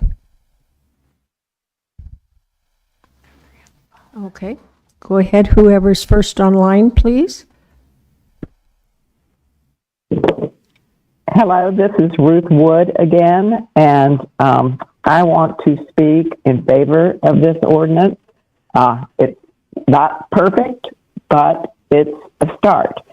This group that met for over 18 months or 16 months or whatever it was, put in a lot of time and effort and knowledge, and there were plenty of opportunities for anyone who was interested to get involved, submit comments, etc. I would be perfectly happy if you made a straight 75-foot setback and required a riparian buffer and said, sorry, nobody's grandfathered in. Instead, we will come up with a variance, and you can come apply for that variance. But I do not think you need to let people in the future build within 45 feet. I think fuel linking into a lake is extremely problematic, and I think you do need rules about how fuel can be stored near water bodies. And I'm a former water quality volunteer for the borough because I live on a little lake, and it's pristine. And I look at the fact that at least we have baseline data. So I hope that somebody is taking a look at all the data that the borough has.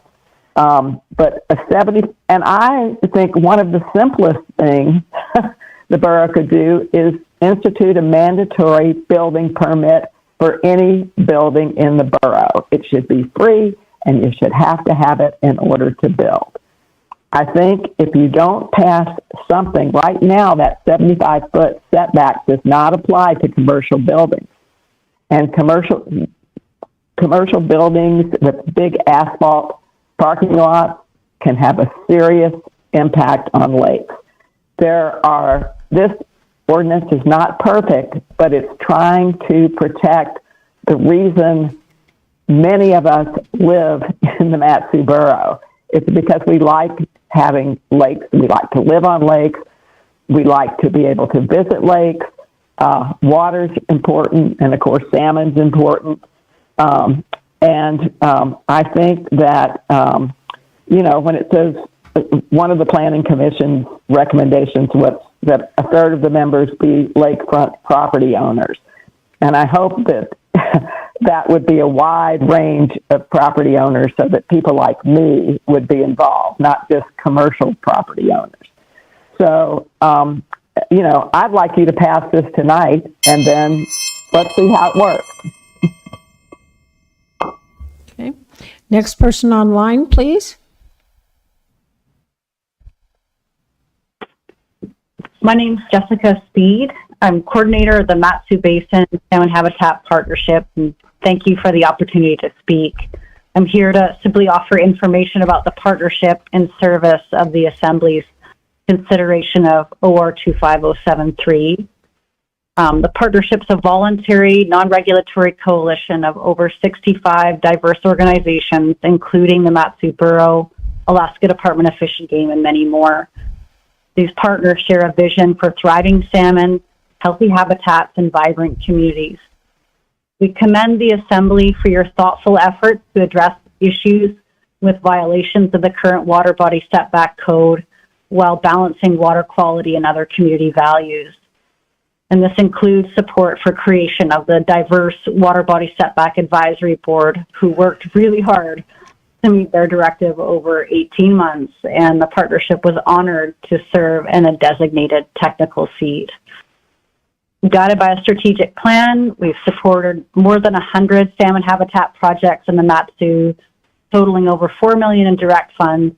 Many of these projects protect and restore riparian areas, these areas that serve to stabilize shorelines, reduce erosion, filter pollutants, improve flood resiliency, and provide essential food, shelter, and cool water for salmon. In 2020, we produced a science summary for community leaders that compiles best practices for riparian protection, and it's included in your meeting packet and the partnership's letter. In particular, the current proposed ordinance language around maintaining vegetated riparian buffer areas, reducing impervious surfaces, and providing standards to reduce polluted runoff align with these practices and with our strategic plan. Based on lessons learned elsewhere, we know that maintaining healthy habitats is far more effective and cost-effective than trying to restore them when they're degraded. We appreciate the borough's long-standing commitment to conserving salmon resources, and if we can offer additional expertise or resources going forward, please do call upon us. Thank you. Mm-hmm. Next person online, please. Hi, my name is Laura Wright. I'm speaking again on this issue. I am not that smart of a person. I am an hourly worker, and I got this land in 1994 that I lived on. This is before the internet or before the cell phone that I am speaking to you on happened. But I knew in 1994, I knew when I bought this property that there was a 75-foot setback. It seems incredulous to me that other people don't know this. So apparently we are somehow not getting the word out about this ordinance. So I think that, number one, I would like to say the riparian buffer of 75 feet is the most important thing on this ordinance currently, and the future one that I hope we pass tonight. I'd also like to say that a lack of enforcement is not a reason to not pass something. That is always going to be an issue. Even if you had fabulous enforcement now, you might not 5 years from now. So we do need to go ahead and get this passed and then deal with it changes to it later on. Yeah, that's all I have to say. Thank you. Thank you. Is that go ahead, the next person online, please. My name is John Strassenberg, and I'm going to make this really quick. There's been a lot of work done on this ordinance. I think someone earlier said 16 months, and I see no reason to have another committee and try to go through the whole process again. I think the ordinance isn't perfect, but it's a pretty darn good compromise among many competing and complex interests in this. So I would urge the Assembly to pass this ordinance tonight. And that's all I've got to say. Thank you very much. Thanks, John. Okay. Go ahead, the next person online. Hi, can you hear me? Yes, we can. Great. My name is Margaret Stern. That's Stern. I'm the Program and Communications for the Susitna River Coalition, and I will be speaking on behalf of the organization. The Susitna River Coalition is a grassroots organization representing thousands of individuals, businesses, and organizations who live, work, and recreate in the Susitna River watershed. We are committed to protecting the long-term health of the Susitna Basin salmon, water, and communities, and our work is rooted in the understanding that intact ecosystems and clean water are vital to the people, wildlife, and the economies of the Mat-Su Borough. We write today in support, and I'm speaking today in support of the proposed Ordinance 25-073. Beyond the need for clean water, water body setbacks can help protect landowners and decision makers from costly events. On a large scale, flooding has hit the Susitna Valley repeatedly since 2012, and very recently a borough's disaster declaration underscores this trend. Just last year in Talkeetna, one resident lost several vehicles to sudden swelling and shifting rivers and creating pollution and property damage that ripple beyond just one lot line. Building and storing too close to rivers, lakes, and streams shifts private risk onto neighbors and taxpayers, and strong enforceable setbacks are a fair, common-sense way to reduce these losses without asking others to underwrite potentially risky decisions. The Mat-Su Borough is growing rapidly, and with that growth comes increased development pressures. Streams and lakes are impacted by clearing, and the spread of impervious surfaces contributes to runoff, erosion, and degraded habitat. Riparian buffers, the vegetated areas along streams and lakes, are a proven, cost-effective tool to protect water quality, stabilize banks, and sustain habitat for fish, all of which make our Mat-Su community such a desirable place to live. The revised ordinance reflects the work and recommendations of the Water Body Setback Advisory Board, which we are very grateful was formed by Mayor DeVries in response to the growing concerns about enforcement, property rights, and the clarity of water body setback codes. This was a really clear step in taking seriously the need to balance property and homeowner rights with community-wide interests like clean water and healthy habitat. The board thoroughly researched the issues at hand, educated themselves on best practices, and spent ample time collecting public community input to inform their final recommendations. The board tackled this almost impossible task and struck a balance between encouraging development, supporting individual property rights, and maintaining community interests and good water quality. We appreciate the Mat-Su Borough's ongoing efforts to address setback violations and applaud the borough for undertaking the review process in a manner that values community input and sound science. The Susitna River Coalition urges the Mat-Su Borough to move forward with these proposed revisions submitted by the Water Body Setback Advisory Board. We believe the proposed changes offer a thoughtful balance between responsible development and protecting the shared natural resources that make this such a special place to be. The proposed updates reflect a need for modernization of land use policy to ensure that these resources endure into the future.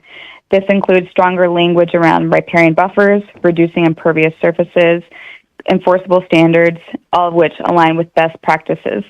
Thank you so much to the Mat-Su Borough, the members of the Water Body Setback Advisory Board, and the borough staff for all of your dedication to this effort and for all of the work that you've put into this. Looking forward to hearing more about the discussion. Thank you. Thank you. Is that the last person online? Okay, for a minute or two, right? Is there anyone else in the audience that would like to address the assembly on ordinance 25-073? Okay, has anybody tried to sneak in online? Okay, I'm going to close the public hearing, and Assembly Person Hale. Could we ask for a break? We just asked for a break. Oh, okay. Is there any objection to anybody taking a break? All right. Well, we'll come back at 8:05, okay?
I'm going to go ahead and call the meeting back to order, please.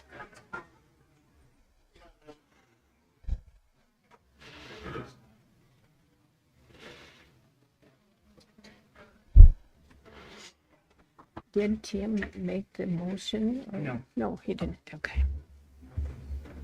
Assemblyperson Hale, do you want to make the motion, or should I have somebody in the meeting make the motion? I could make the motion, Madam Mayor. Okay, go ahead, sir. Thank you, Madam Mayor. I move to adopt ordinance 25-073, and I'd like to speak to it if I may. Sure. Yes, go ahead. Yeah, thank you. So first of all, I'd like to thank the Water Body Setback Advisory Committee for giving up basically 18 months of their life to look at this issue and to make recommendations to us. I brought this forward basically out of respect for that work. I did not want to see their recommendations go the way of the Police Powers Task Force, which is basically kind of ignored. And I thought perhaps that some assembly members whose districts are more impacted by this issue might like the opportunity to perhaps craft some amendments that would give some of their constituents a path to compliance for being out of compliance with our current water body setback ordinance.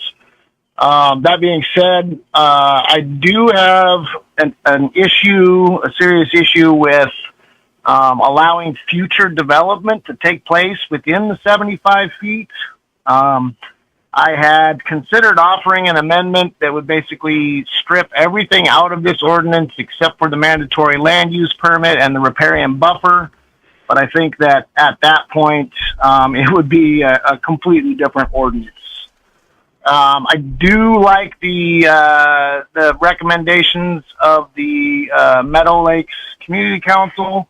I have very little sympathy for people who built in violation of the ordinance, but I think that folks who purchased those properties later probably deserve a chance to come back into compliance. And I think that probably is another ordinance in itself as well, perhaps some type of individual variance ordinance. So I think that's pretty much all I have to say at this time. Okay, thank you. Who do you have? Assemblyperson now, or I don't know who, Madam Clerk, who was first? I don't know. Okay. Well, I'll start to my right. How about that? Assemblyperson Howard, and then I'll go left, then I'll go right, then I'll go left. Okay. Okay, well, I also just wanted to thank the board for the huge amount of work that went into this, and also Assemblymember Sumner for sending it to all the boards, because I found their input really valuable. And I would just note a couple of those things. The wastewater and water advisory board suggested incorporating the volunteer data that we have collected on lakes. The planning commission suggested we prioritize water quality testing on 10 lakes that are most populated and affected. The ag board suggested exempting all ag uses because they were concerned about issues. And Fish and Wildlife Commission said a mandatory land use permit to deal with some of this, getting the word out and making sure there's enforcement, as well as adding commercial industrial structures. And I think at least a couple boards suggested the habitat protection tax incentive, which could be a carrot to get people to do this kind of work. So I have a lot of respect for the voters who absolutely said by a 2-to-1 margin they want 75 feet. There's a lot of evidence that 75 feet is good, but it's also clear that if you develop paved completely within 75 feet, that's, you could do worse than being within 45 feet and having vegetation. And this has been part of the debate for I mean, this ordinance has been there since 1973. In 1999, they had a shoreland management steering committee that went through these same issues. So it's not a new issue. And I think it comes down to what is absolutely the best practice versus what's actually practicable and enforceable. And I think what we're hearing tonight is what we've got is not there in terms of finding a way to make it practical and enforceable without being overly burdensome. But we know we have an issue that we want to address. So I think there's some issues this body still wants to wrestle with, but I do want to see something that I think is just baseline good. And I'm going to propose an amendment to add commercial industrial structures to this, that they can't be built within 75 feet. That seems like an oversight. And also some of the intent language that was included in the proposal at the beginning, I'd like to see included, but everything else to strike for now, with the plan to come back and take a look at this in more detail. So my amendment, and I might need some help, I might need a lifeline, but I think what I'm doing is striking all of the new language, but keeping the existing language except for section D, page 11, which basically adds commercial and industrial structures that can't be built within 75 feet. And then on page 4, keeping the added language. I'm sorry. I'm sorry. If you're making a motion, do you want to add all those together or take them one at a time? We could take them one at a time if that makes it simpler. Yeah. Okay. Because people may have, yeah. Absolutely. Okay, okay. Yeah.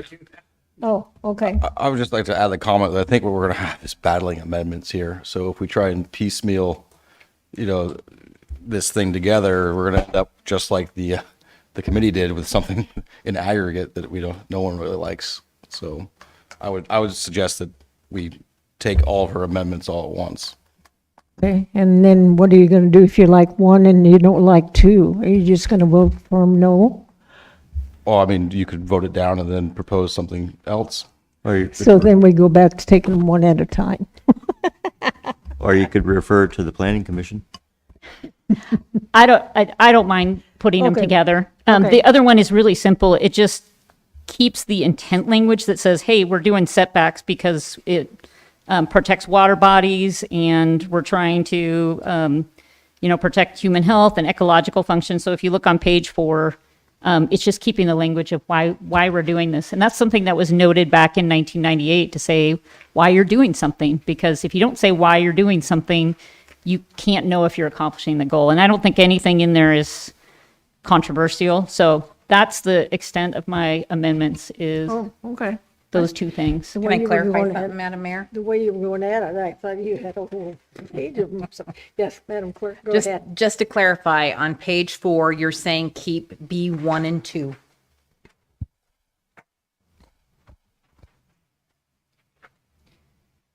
On page 4, we're keeping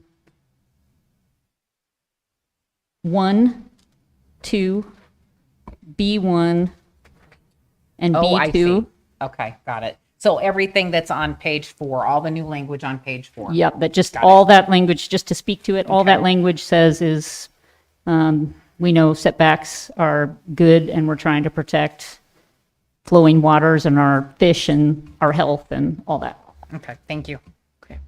So now the discussion is on the amendment. Assemblyperson. Madam Mayor. Can, I had a question on the amendment, if I could. So where does it say the commercial use? On page, she said page 11, but where do you see it? I Page call 11, it's D. Can we have staff come up to explain that? Because I Yes, think that- that's where this is I, recommended by who I staff. turn to understand that. okay. Thank you, Madam Mayor. Alex Strawn, Planning Director. So if we go, we'll take this one at a time. I guess I think the clean way to So first of all, I think the intent here is to scrap all amendments to code except for these two.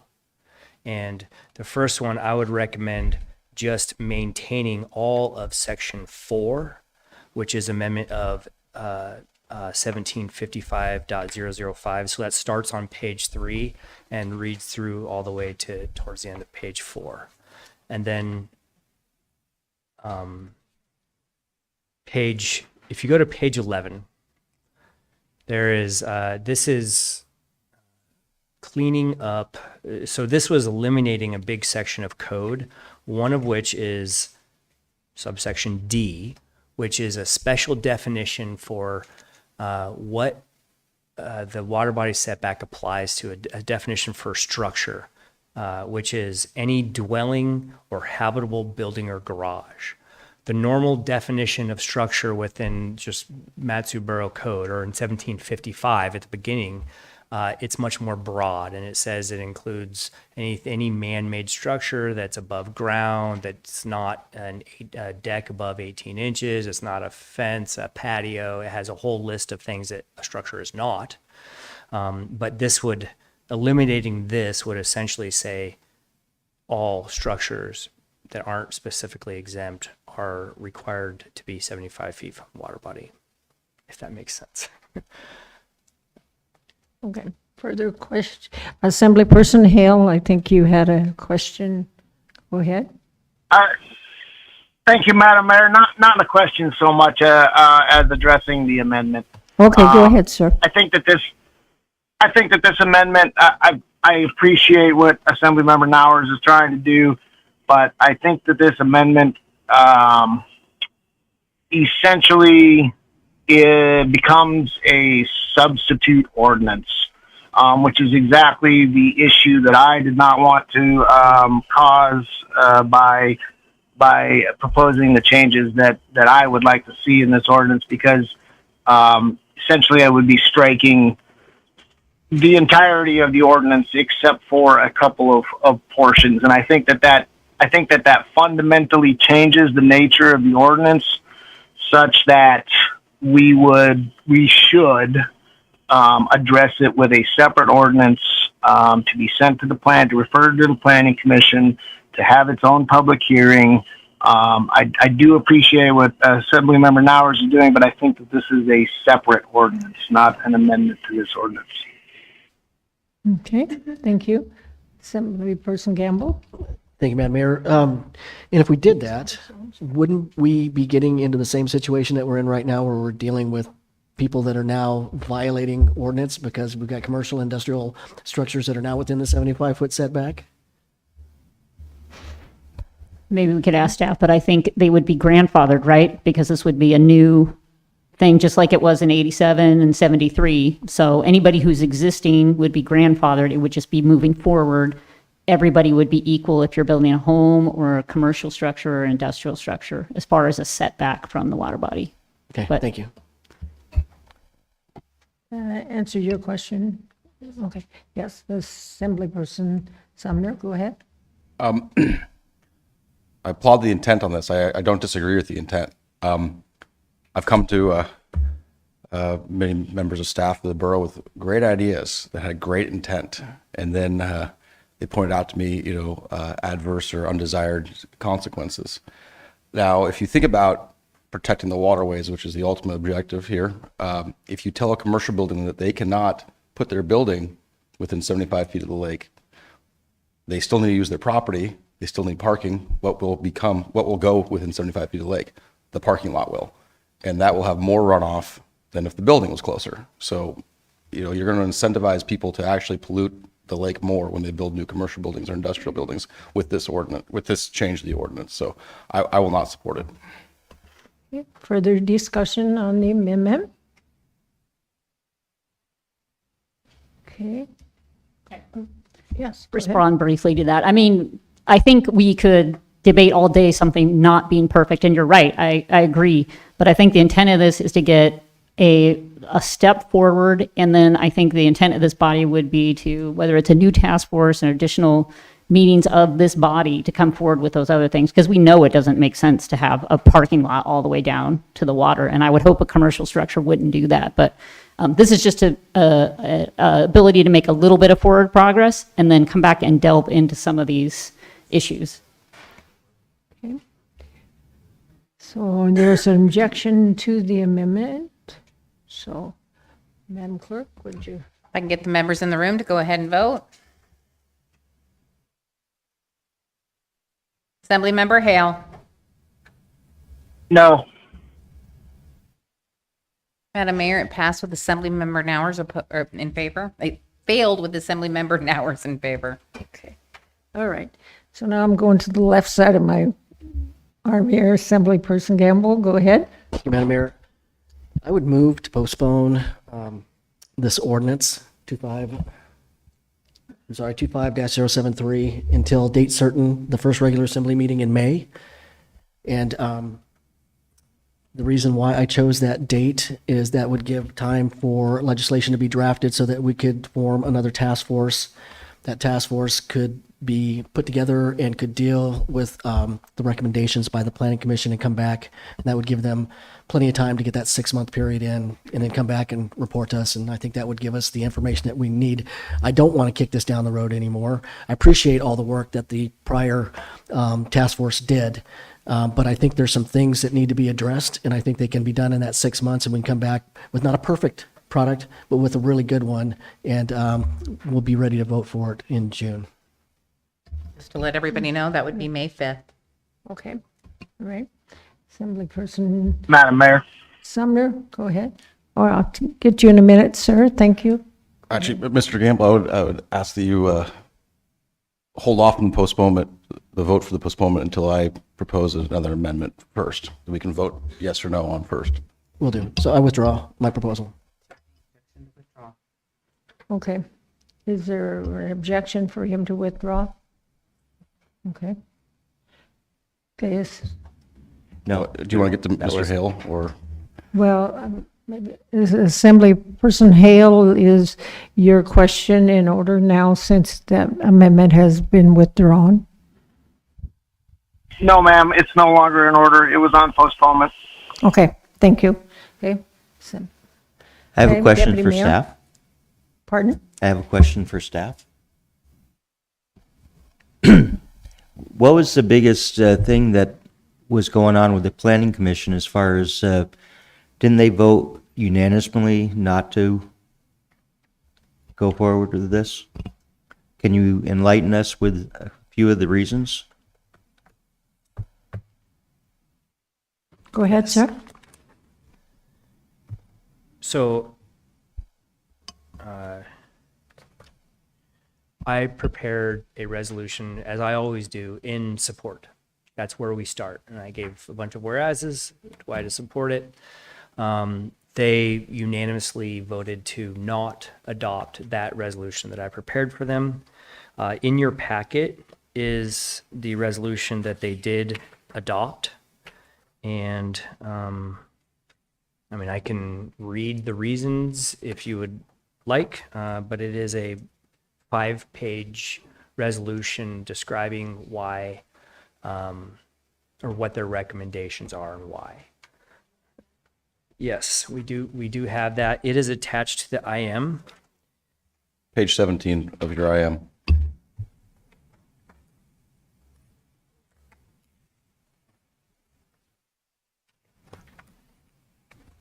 Would you be willing to give a summary or no? Yeah, sure. So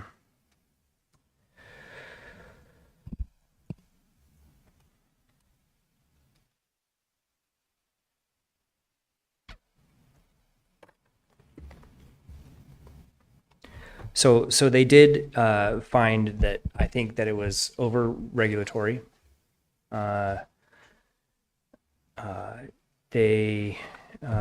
see. I need to brush up on it real quick. I apologize.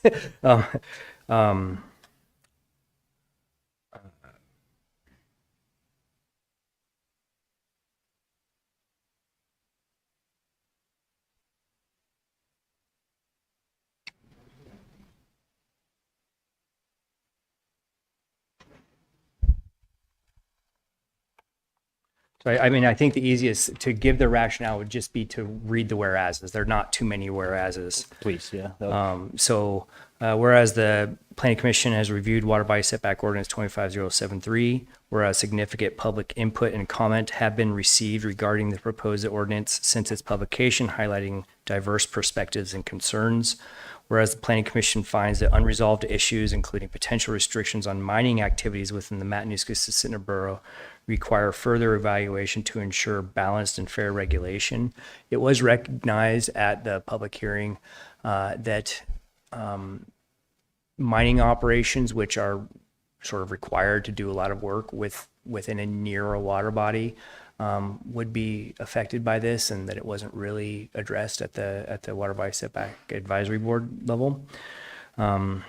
So they added that in there. Whereas the Planning Commission finds that certain provisions of Ordinance 25-073 may impose overly restrictive limitations on private land use near water bodies, potentially impeding landowners' rights to the reasonable use and enjoyment of their property.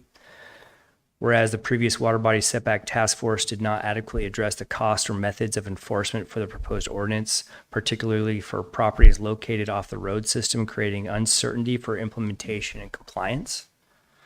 Whereas the borough has not conducted comprehensive water quality testing on the lakes, with the greatest number of properties that are not in compliance with existing setback regulations, leaving uncertainty about the environmental impact of such properties.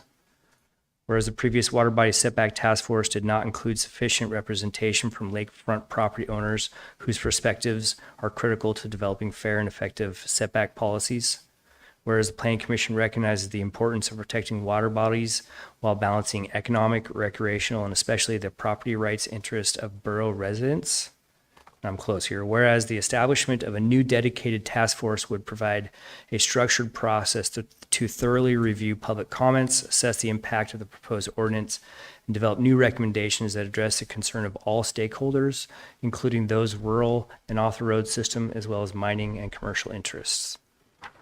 That's the whereases that are in that resolution. Sorry. So you've got all the whereases, and then the last words are? Okay, we have a long, now therefore Oh, resolved. I don't need It's a all the couple in-between pages. words. I just want to know what the very one says is, yeah, up or down. Yeah, so, I mean, really the big take-home message for what they're recommending is that a new task force be put together to essentially take this ordinance and fine-tune it, relook at it, and come up with a new recommendation.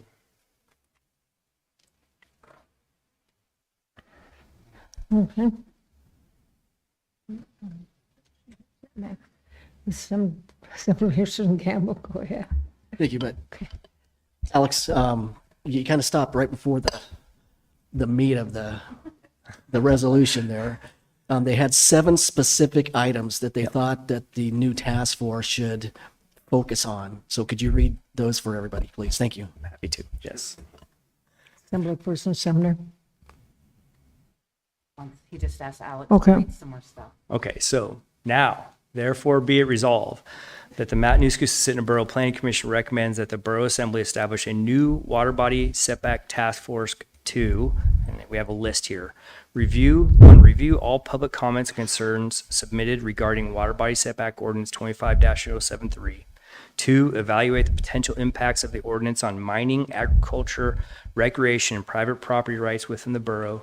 3, assess the costs and methods of enforcement for the proposed ordinance with specific consideration for properties located off the road system. 4, engage with all stakeholders, including landowners, industry representatives, environmental groups, and rural community members to ensure a comprehensive and inclusive review process. 5, develop recommendations for a revised water body setback ordinance that balances environmental protection with the economic and property rights interests of borough residents. 6, the new water body setback task force shall, 6A, provide for and prioritize water quality testing on the 10 lakes within the Matanuska-Susitna Borough that have the greatest number of properties not in compliance with existing setback regulations, utilizing actual water quality data to assess whether setbacks closer than 75 feet have caused environmental harm. B, be composed of at least 1/3 of members who are lakefront property owners within the borough to ensure adequate representation of those directly affected by water body setback regulations. And then 7, submit a report to the assembly within 6 months detailing findings and proposed revisions to ordinance 25-073. Now we have be it further resolved that the planning commission urges the borough assembly to defer final action on water body setback ordinance 25-073 until the task force has completed its review and submitted its recommendations. So if we just vote this critter down, then it's basically starting all over again with all the data that's been compiled so far with a new task force looking at it, and then we get new language. Is that pretty cut and dried? Is that the way that would happen? So, Go ahead, Mayor, sir. so if the assembly chooses to vote this down and direct me to do what is in this resolution, we can do that. I would say it will probably take more than 6 months though, especially if we're going to hire a contractor to go out and evaluate water quality and determine why, if water quality is being degraded, why it's being degraded, that's going to have a fiscal note attached to it, and it's going to take some time. Assemblyperson McKee, you have follow-up? Well, I'm just getting more and more confused. I thought that would be the simplest thing, is just to ax it, and then with all the information that we already have, then proceed with another. What would it take? 6 months, 8 months, what? So as we saw last time, it takes a bit to even just form a new new advisory board. We have to get applicants. The mayor has to put them forward, have then to it goes to this advertise. board. So it takes a bit just to form the committee, and then to get everybody up to speed takes time. The last time it was several meetings before they even started deliberating, because we were talking about all the nuances, all the different sections of code, the science, the enforcement, and how that all works. There's a lot to it. It's a complex matter. So I'd say 6 months is not enough time. That's safe to say. Okay, Could I ask one more question? Sumner and then Gamble. Gamble first. Okay. Thank you. So I just want to say for the provide for prioritized water quality testing, I mean, one of the recommendations can be that we do that. It doesn't necessarily mean that it has to be done before they bring the recommendation back to the assembly, okay? So I just want to be clear that they don't have to do the water quality testing to make a report to us. And I think that the Planning Commission did a good job of being very specific about what they want this task force to focus on, which is what I thought we did with the first task force, which kind of got away from us. So I think it's plausible. We may need to extend the time period a little bit. I get that, Alex. But I think the Planning Commission worked a long time on this, just like the Water Setback Committee did. I think that we should honor their recommendations, and we should postpone this for time, date certain, and then put together the task force. And like I said before, I don't want to kick this down the road. I want to get this dealt with. We've done that too much in the borough with other issues. So that's my recommendation still, is going to be that we postpone. But I haven't made that amendment yet, because I think Max has something here. Assemblyperson Sumner. Well, I'd just like to say that I agree with Mr. Gamble, but I do want to propose one other thing for the assembly to consider. Hearing that we had only 150 out of 750 properties would even be solved by this, and taking the 40,000 foot view of this thing and saying, what were they tasked with? They were tasked with solving these out of compliance houses. And I mean, all respect to their time, they failed. They absolutely failed, because only 20% of them would even be solved. We could solve this right now. I have an option, maybe palatable, maybe not, but we could change the setback, strike all the language. So I guess I'm going to move to amend this, strike all the language in the code, in these code changes, and change the setback to 10 feet for 1 day. That would make all the out of compliance, I'm going to need some assistance from Mr. Spiropoulos, that would make all the out of compliance houses compliant, and then we could direct the attorney to take an iron fist with future out of compliance houses. And if you look at ordinance 25-103 that we're going to be introducing tonight. That would be a land use review process that could assist in that. So I'd like to make that motion or amendment. Just to clarify, you're striking all the language in the code, the new, the old. Are you just striking the new language and creating a compliance of 10 feet for 1 day? I would need some assistance from Alex perhaps on how I would implement that code language wise.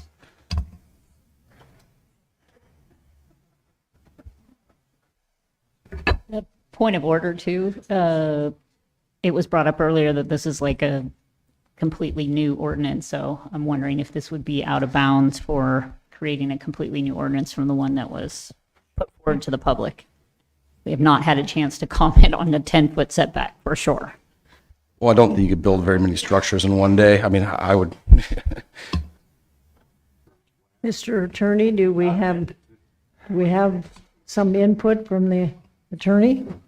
I'm trying to wrap my head around how I would even write that in the next, 10 minutes or so. What Assemblymember Sumner is suggesting is legal. It has to be written. I don't know that I could do it here tonight. Yeah, I guess I'll just defer to Mr. Gamble. We're going to postpone this and I'll bring this up, reintroduce this ordinance, and we can talk about it, whether it's a good idea or not. I'm not saying it's a great idea. I'm just saying it does solve the problem. We have a problem. Here's a solution. So are you withdrawing that amendment right now? Yes. Thank you. Yeah. Is there objection to withdrawing? Is there objection to withdrawing his amendment? Nope. Okay. So we're back to ground zero now, right? Person Gamble.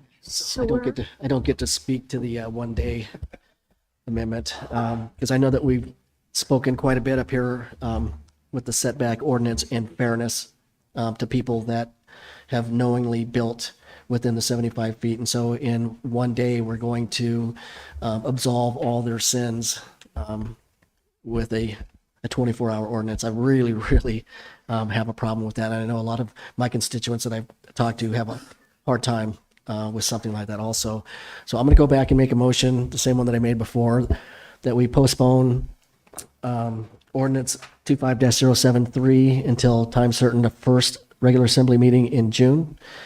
And that should give the administration enough time to write legislation to create the task force to deal specifically with what the Planning Commission has recommended to us. Okay, so the discussion. Madam Mayor. Yes, go ahead, sir. Yeah, thank you, Madam Mayor. I disagree with postponement. I think that there's enough changes that have been discussed here tonight that we should just vote this thing down. An assembly member or a group of assembly members should get together and write something up or develop a task force or write their own legislation, and then send that new legislation through the process or send that new legislation through a task force. But I think that we've discussed basically effectively completely changing the nature of this ordinance 3 times tonight here. And so I think that's evidence enough that we should just vote this thing down, come up with something new, send it to a task force if you want to. I mean, it's not going to be my problem in 4 more meetings, but but I think that I think that maybe we should just vote this thing down and start fresh. Honestly, I don't think we need a task force. I think we have gotten enough information, enough input that a group of assembly members could get together and write a piece of legislation that actually does what we want it to do, without having to go through the whole entire 18-month process all over again. But again, that is going to be up to the body, and I won't have to sit through it. Assembly person hours.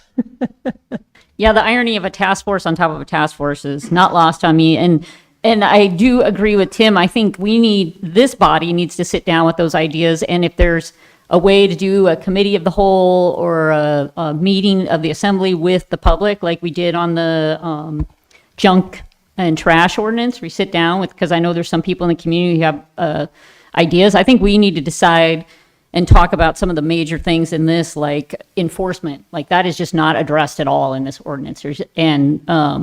So I would suggest we do some meetings and we schedule them all before Tim leaves, so that he gets to participate as well. But I guess I think that's better to vote this down and have some meetings of this body rather than get another task force, make staff do all the work. The task force, I think we need to iron out what we as a body think could work.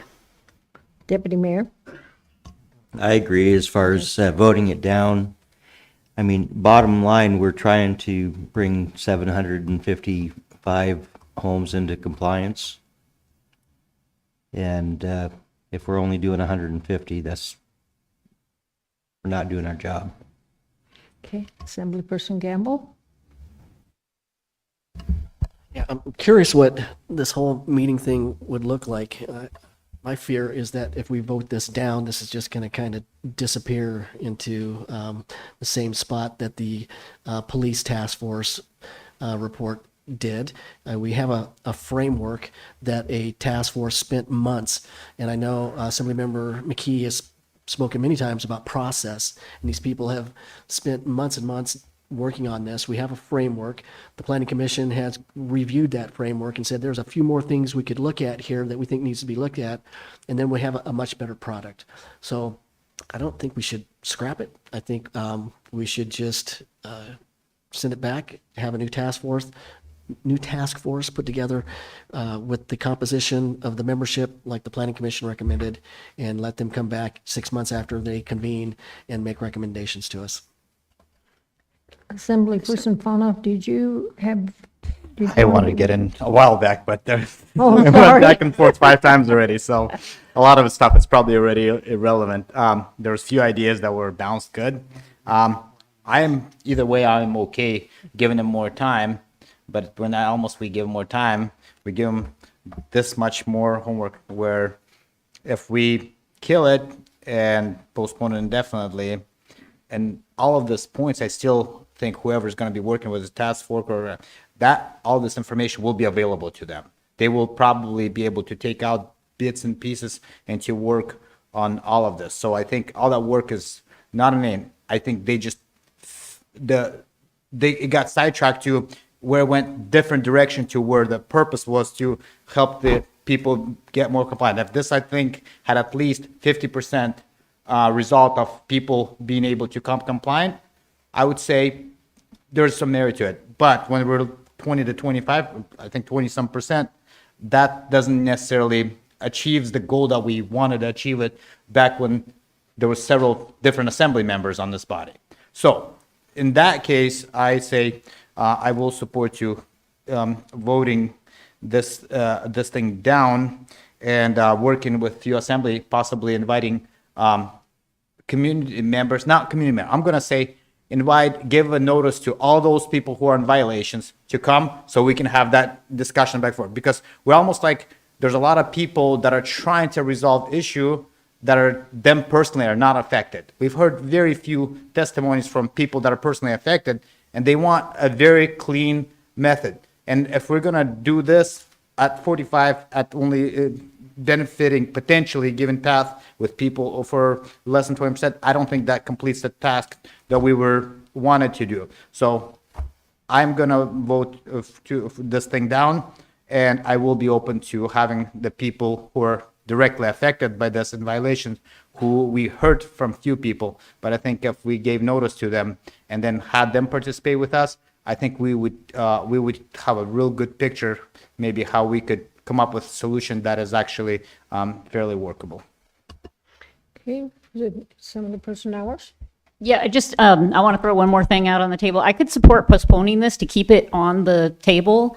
And in response to Assemblymember Gamble, like when we can have a committee discussion, like when we had the junk and trash ordinance discussion with all the community councils, there's 2 things that came out of that: the diversion program, and now we got the Willowa cleanup. So I do think there's a precedent for us sitting down and identifying the issues we want administration to work on. I think there's a value to that, even if at the end of that we decide we need a task force, but at least we put our sweat equity into it. So I don't know if I need to make an amendment to what has been proposed, but to postpone it till May, instead of setting up a task force to direct administration to organize whatever we call that junk and trash, a committee of the whole or a assembly meeting to discuss issues of water body setbacks and have the community or some members like the community councils invited. Okay, Assemblyperson Gamble. Well, I can see already where this is going, so I'm going to withdraw my proposal at this time. Okay. Is there any objection to him resigning, withdrawing, I wanted to say retrieving, but that's not right. Withdrawing his motion. Okay, I don't see any objection. What does that- Assemblyperson, What does that actually result in if we withdraw or? it's off the table.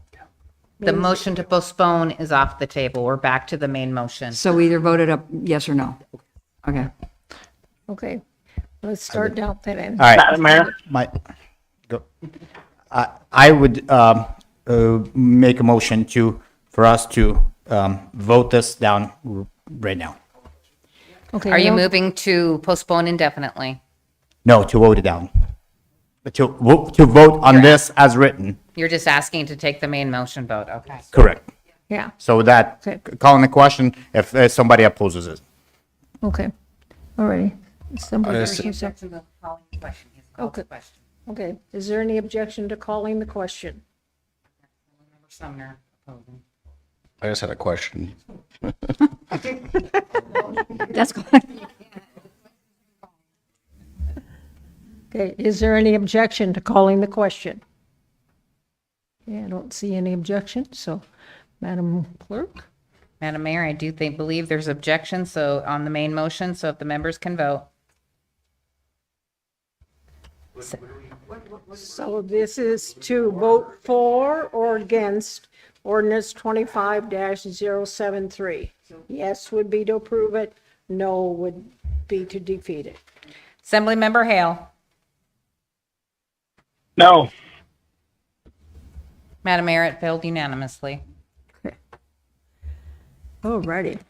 And if I could, at the end of the meeting, under comments, Madam Mayor, if you guys want to, if the assembly member wants to make a motion to direct staff, that would be the time to do it. Okay, all right, okay, all righty.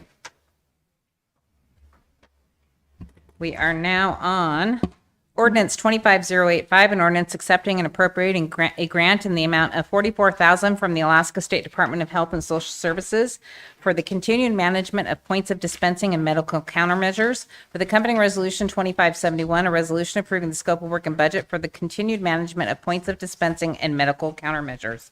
If you're on the phone and would like to speak to this, press *3.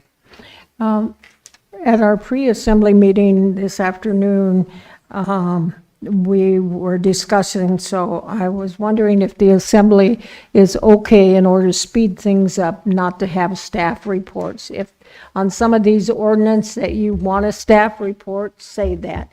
But it seems like they're all pretty, self-explanatory. So with that, then I will open the public hearing on ordinance 25-085 and resolution 25-071. And apparently we do not have a sign-up sheet. Is there anyone in the audience that would like to testify on either this ordinance or resolution? Do we have anybody online? Okay, we'll close the public hearing. And Deputy Mayor? I move to adopt ordinance 25-085 and resolution 25-071. Discussion by the assembly. Is there any objection to the motion?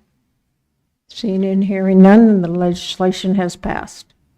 Madam Ordinance Clerk. 25093, an ordinance repealing the public purpose dedication placed on borough-owned lot identified as 49715 South Bendapole Road and approving the sale of borough parcel to the adjacent property owner, Carlos Perez. If you're on the phone and would like to speak to this, press *3. Okay, I'm going to go ahead and open the public hearing on ordinance 25-093. We do not have a sign-up sheet. Do we have anybody online, Caleb? No? Is anybody in the audience that would like to address ordinance 25-093? Okay, seeing no one, I will close public hearing. Deputy Mayor. I move to adopt ordinance 25-093. Okay, is there any objection to ordinance 25-093? Not, it passes. Madam Clerk. Ordinance 25095, an ordinance approving an appropriation of $108,578 from the area-wide fund balance for bridge and railroad crossing major maintenance repair and the dust control program. If you're on the phone, would like to speak to this, press star 3. We do not have a sign-up sheet, so I'm going to go, do we? We do, okay. Okay. Okay, so I'm going to open the public hearing on ordinance 25-095. Oh, okay. So we do, so we don't have a sign-up sheet, but anyone is welcome to testify on ordinance 25-095. Okay, do we have anybody online, sir? We do not. Okay, I'm going to go ahead and close public hearing. Deputy Mayor. I move to adopt ordinance 25-095. Okay, discussion by the assembly. Any objection? Seeing no objection, then ordinance 25-095 has passed. Madam Clerk.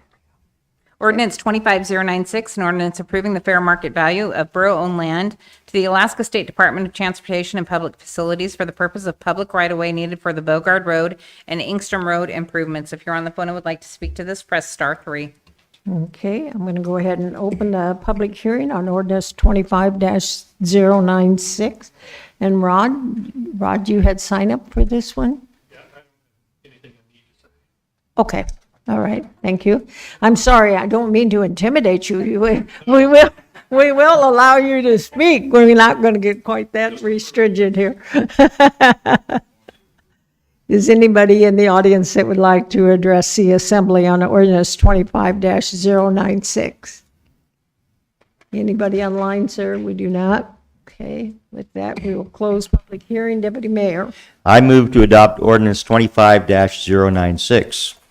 Okay, discussion by the assembly. Any objection by the assembly? Seeing and hearing none, and the ordinance has passed. Madam Clerk. Ordinance 25097, an ordinance reappropriating $300,000 from Solid Waste Project Fund 25048 2400 2428 to Solid Waste Project Fund 25020 2400 2413 for the enlargement of municipal solid waste cell 4 with accompanying resolution 25084, a resolution approving the scope of work and budget for the enlargement of municipal solid waste cell 4. If you're on the phone and would like to speak to this, press star 3. Okay, I'm going to open the public hearing on ordinance 25-097 and resolution 25-084.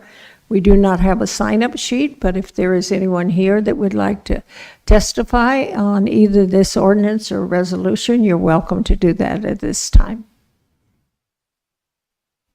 Do we have anybody online, sir? We do not. One last chance. Okay, close the public hearing. Deputy Mayor. I do believe that was Assembly Member Nowers. Oh, I'm sorry. I move to adopt ordinance 25-097 and resolution 25-084. Sorry, I should read my notes. Any discussion by the assembly on this ordinance or this resolution? Any objection? Seeing and hearing none, then the ordinance and the resolution pass. Madam Clerk. Ordinance 25098, an ordinance extending northeast to Netna Communications Tower funding, and if I butchered that name, I apologize. If you wish to speak to this on the phone, press star 3. Okay, we do not have a sign-up sheet. So I'll open the public hearing on ordinance 25-098. Anyone that would like to address the assembly on this ordinance is welcome to do so at this time. Do we have anybody online? We do not, sir. Okay, I'll go ahead and close the public hearing. And Deputy Mayor. I move to adopt ordinance 25-098. Discussion by the Assembly? Any objection to the ordinance by the Assembly? Seeing and hearing none, and the ordinance has passed. Madam Clerk. Ordinance 25099, an ordinance appropriating $16,271 from Willow Caswell Fire Service Area fund balance to Willow Caswell Fire Service Area fiscal year 2026 operating budget. If you're on the phone and would like to speak to this, press *3. I'm going to go ahead and open the public hearing on ordinance 25-099. We do not have a sign-up sheet, but anyone is welcome to testify. Do we have anybody online? We do not, sir. Okay, seeing no one, I'll go ahead and close the public hearing. Deputy Mayor, do you have that one? I move to adopt ordinance 25-099. Okay, discussion by the Assembly? Any objection by the Assembly? Okay, seeing no objection, then the ordinance has passed. Madam Clerk. Ordinance 25100, an ordinance appropriating $4,092,915 from the school debt service fund balance and reappropriating $521,681.23 in remaining insurance proceeds from the Matsu Central School construction project to fund the shortfall in state school construction bond debt service reimbursement. If you're on the phone and would like to speak to this, press *3. Okay, I'm going to go ahead and open the public hearing on ordinance 25-100. We do not have a sign-up sheet. Did anyone like to testify? Do we have anybody online? Okay, do not? Okay, I'm going to go ahead and close the public hearing. Deputy Mayor? I move to adopt ordinance 25-100. Okay, Assemblyperson Powers? I move to amend ordinance 25-100 and IM 25-191 by striking $4,092,915 and inserting $4,614,597 in its place from school debt service fund balance and delete the reappropriating $521,681.23 in remaining insurance proceeds from the Matsu Central School construction project through the legislation. And I could just briefly say administration asked me to bring this forward, and the funds, the $521,000, we're still reserving for a potential generator there at backup generator. And so we need to cover the amount that the state reduced our funding, the school bond debt reimbursement in the meantime. Okay, discussion by the Assembly? Any objection by the Assembly? Seeing and hearing no one, then ordinance 25-100 has been adopted. We still need to adopt the main motion. That was the primary. Oh, that was, yeah, was just the amendment. Okay, sorry. So the amendment has been approved. Now for the adoption of 25-100 as amended. I don't see any objections, so that motion passes. Madam Clerk. Ordinance 25101, an ordinance reappropriating $229,652.85 from grant match local and tribal consistency funding to community transportation program match for the inner-outer Springer Loop Pathway Project with accompanying resolution 25085, a resolution approving the scope of work and budget for the inner-outer Springer Loop Pathway Project. If you're on the phone and would like to speak to this, press *3. Okay, I'm going to open the public hearing on ordinance 25-101 and resolution 25-085. We do not have a sign-up sheet. Is there anyone that would like to address this ordinance and resolution? Do we have anybody online? We do not. Okay, I will close the public hearing, and then Deputy Mayor. I move to adopt ordinance 25-101 and resolution 25-085. Discussion by the Assembly. Any objection to passing the ordinance and the resolution? Seeing and hearing none, and the ordinance and resolution have been adopted. The next item on our agenda is the last audience participation. And if you testified under the previous audience participation, then we prefer you do not testify under this one. So I will open audience participation. Can be on any, yes, come.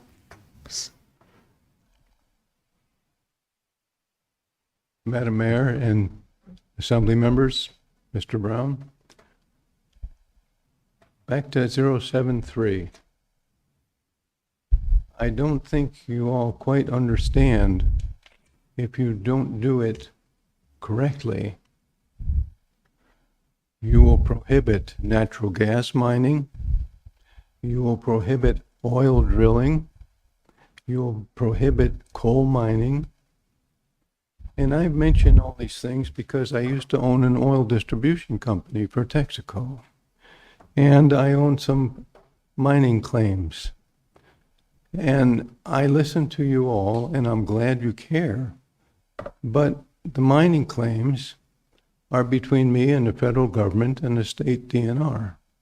The borough is not a part of that.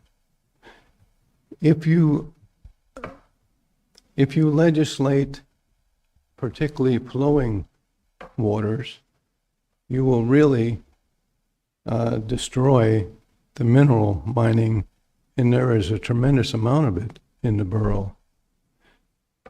If you're not careful,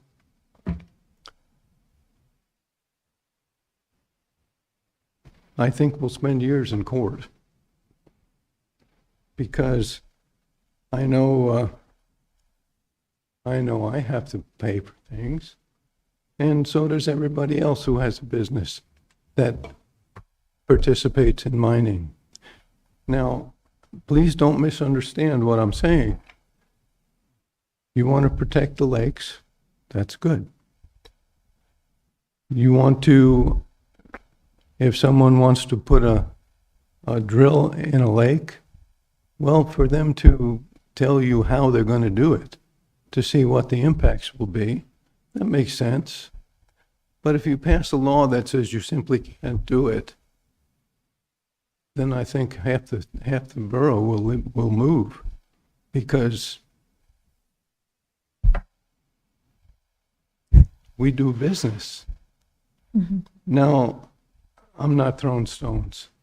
I am asking that you, I'm going to say it this way, that we all get educated and we all come up with solutions that not only work for the objectives you have, because they have value, but there's a lot of stuff that this impacts that you all have not discussed.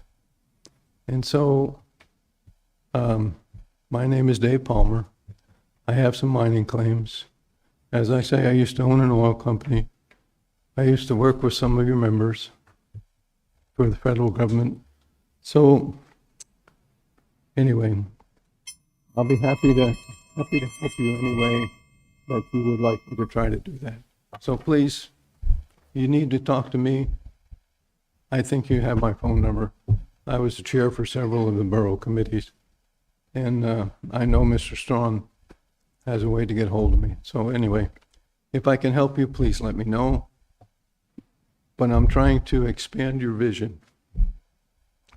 Sir, could we have you state your name for the record, please? Would you state your name, please? David Palmer.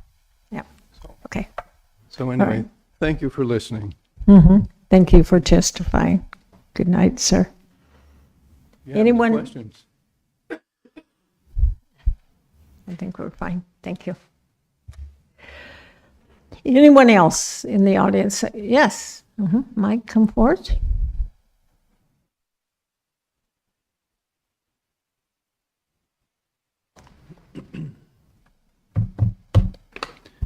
Good evening. My name is Michael Bowles. I appreciate this opportunity to address the Assembly. Tonight, I'd like to speak on this action, the agenda action that's coming up on this, on the Valley Transit, the bus. So I'm going around different areas of District 1 during the campaign process, and I'm talking with various communities. And one concern that members of District 1 have is that they're not seeing their taxpayer money spent in the district. They're seeing a lot of taxpayer money being spent in other districts in more urban areas, and this is one example. So we got $750,000 proposed to be spent on a what seems to be a failing public transportation system when lights are out along the old Glen and the Butte, and other areas in Sutton, things like that. So I would just ask the assembly to please consider that before spending money on a failed project right now, especially while proposing a 7 cents fuel excise tax. So I would ask that the borough please consider this as maybe a part of the business plan that can be removed and maybe thought about in the future when the budget is in a better place, and maybe start putting taxpayer money towards the more rural areas instead of the more urban areas. Thank you. Thank you. Anyone else would like to address the assembly? Do we have anybody online, Caleb? We do not. One last chance. Okay, I'm gonna close audience participation. Madam Clerk. Consent agenda resolution 25092, a resolution authorizing the borough administration to include indirect costs at the granting agency's de minimis rate for grant applications if allowed by the granting agency. AM 25115, authorization to purchase fiscal year 2026 computer replacements from government computer sales under the National Association of State Procurement Officials Agreement in the amount of $184,508. AM 25116, awarded bid number 2614B to BSI Equipment in the contract amount of $488,866 to purchase a front-loading compact truck. AM 25118, approval of contract amendment number 3 to contract 2355P with Heartland Water Technologies to extend the completion date to October 31st, 2025 for the design build leachate management system. AM 25119, acceptance of late filed and retroactive senior citizen and disabled veteran exemption applications for the period of July and August 2025. AM 25120, approval of change order for contract number 2550B with Orion Construction in the amount of $88,930.19 to widen the Scale House Drive lane area. AM 25121, award of proposal number 25117P to Valley Transit in the contract amount of $2,226,420 to provide public transportation services in the borough. And AM 25122, approval of additional authority for administration to add up to $600,000 to contract number 254B with Neeser Construction for the Edgerton Parks Road and Mountain Trails Drive upgrade and pathway project to extend the final completion date up to 1 year. Okay, Deputy Mayor. I move to approve the consent agenda as read into the record by the clerk. Assemblymember Sumner wants to ask a Okay. question. Are there any objections? Yes, Assemblyperson Sumner. I have an objection. I did want to pull a couple things from the consent agenda. We kind of rushed through the beginning and I didn't get a chance to pull them. I'm sorry, I didn't understand. Wanted to pull things from the consent agenda. Oh, at what point do we do that? Well, you usually have done it at the beginning of the meeting and nothing was pulled. Right, Then sometimes you say it at this portion of the meeting too, but we Okay. didn't. but we didn't say so. So could he make a motion to divide the question and then pull one or two, whatever? I do believe that would have to be the way we go, Madam Mayor. Yeah, okay. So I guess, I don't know how many you want to pull, but. Could I make a motion to divide the question and separate out AM 25116 and AM 25121? Okay, 121 and 116. Okay, the discussion is that Assemblyperson Sumner is asking that 116 and 121 be pulled and then the others be voted upon. Okay, is there objection to that? Okay, don't see any objection, so do you need to have a vote verbally if there's no objection, Madam Clerk? No, the first vote, so there was no objection to dividing the question. The Right. next vote will be on the remainder of the consent agenda without 25-116 and 25-121. Okay, Deputy Mayor? He doesn't need to move it. It's already on the floor. Oh, okay. It's just a vote. Okay. Ready, so is there any objection for approving all of them except for 115 and 121? Okay, I don't see any objection. I think you meant 116 and 121, correct? Because you said It was 115. at 116, 116, and 121. Okay, thank you. Okay, you got that, Madam Clerk? Yep. Okay. So there's no objection to do that. Is there any objection then to passing the other AMs as they have been presented? Hearing no objection, then that portion of the consent agenda has been approved. So now on AM 25-116, right? Yep. Assemblyperson Sumner, if you move that. It's and already then- on the floor. Just Okay. discussion now and then vote it up or down. Okay, alrighty. So, you want to talk to it? Yeah, I had some questions on Okay. AM 25-116.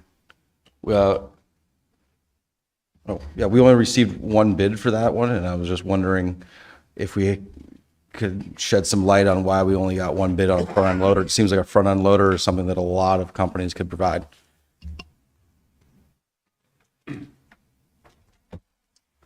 Russ Kraft, Purchasing Director, to Assemblymember Sumner.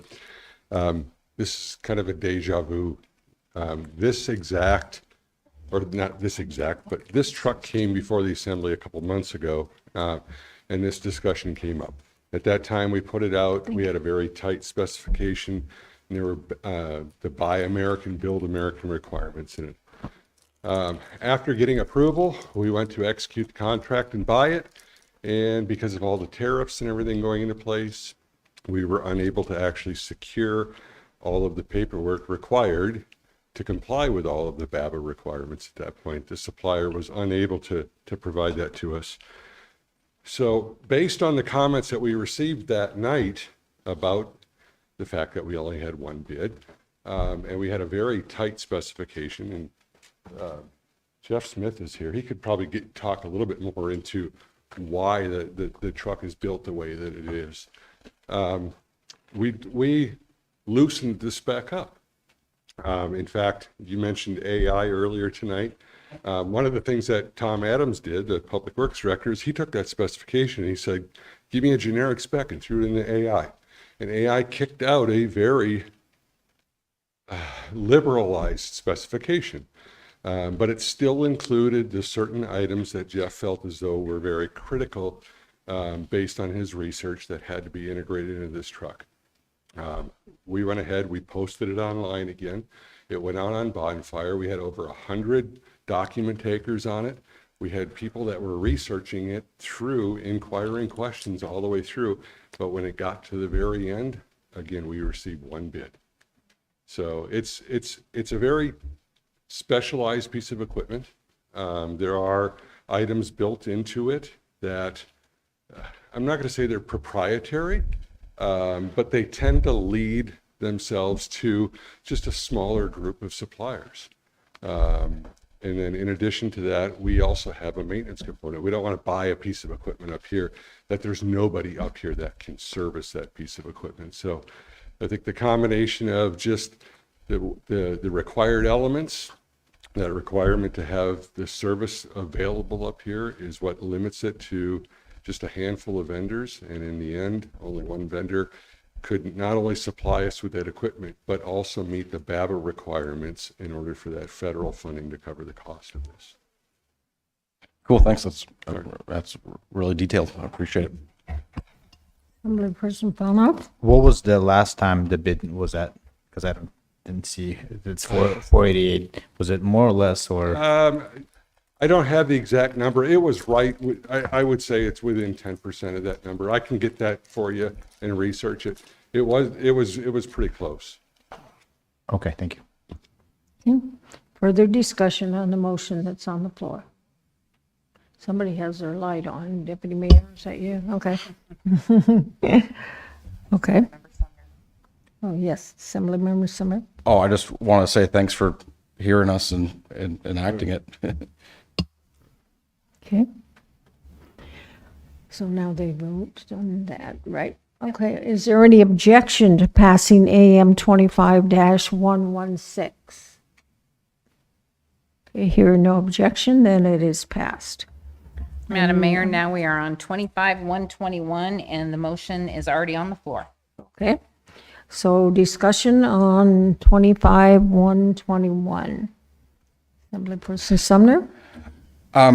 Yeah, you know, we approved a budget with 1.5 million. We didn't have a whole lot of discussion about it. You know, transportation was brought to us. We knew that the federal funding was changing. We threw in 1.5 million on the budget. We didn't have a lot of discussion during the budget, but 1.5 million in my mind was the maximum I was willing to pay for transportation in the valley. And now we have a proposal for 2.2 million. So I am in opposition to this. And I'd love to hear some input from the rest of the assembly. Okay, further discussion by the assembly? To assembly person follow-up, go ahead. Question to Manager Brown, when we structured that, and then when it went out, if this was approved and it wouldn't been unnoticed and pooled, where would that money would we have to do a separate, some kind of, take it from somewhere else, or how was that gonna move forward as if it was to pass? And if we start manipulating number, do we resend it back to rebid? Does it interrupt the service? Give us just a brief overview, maybe.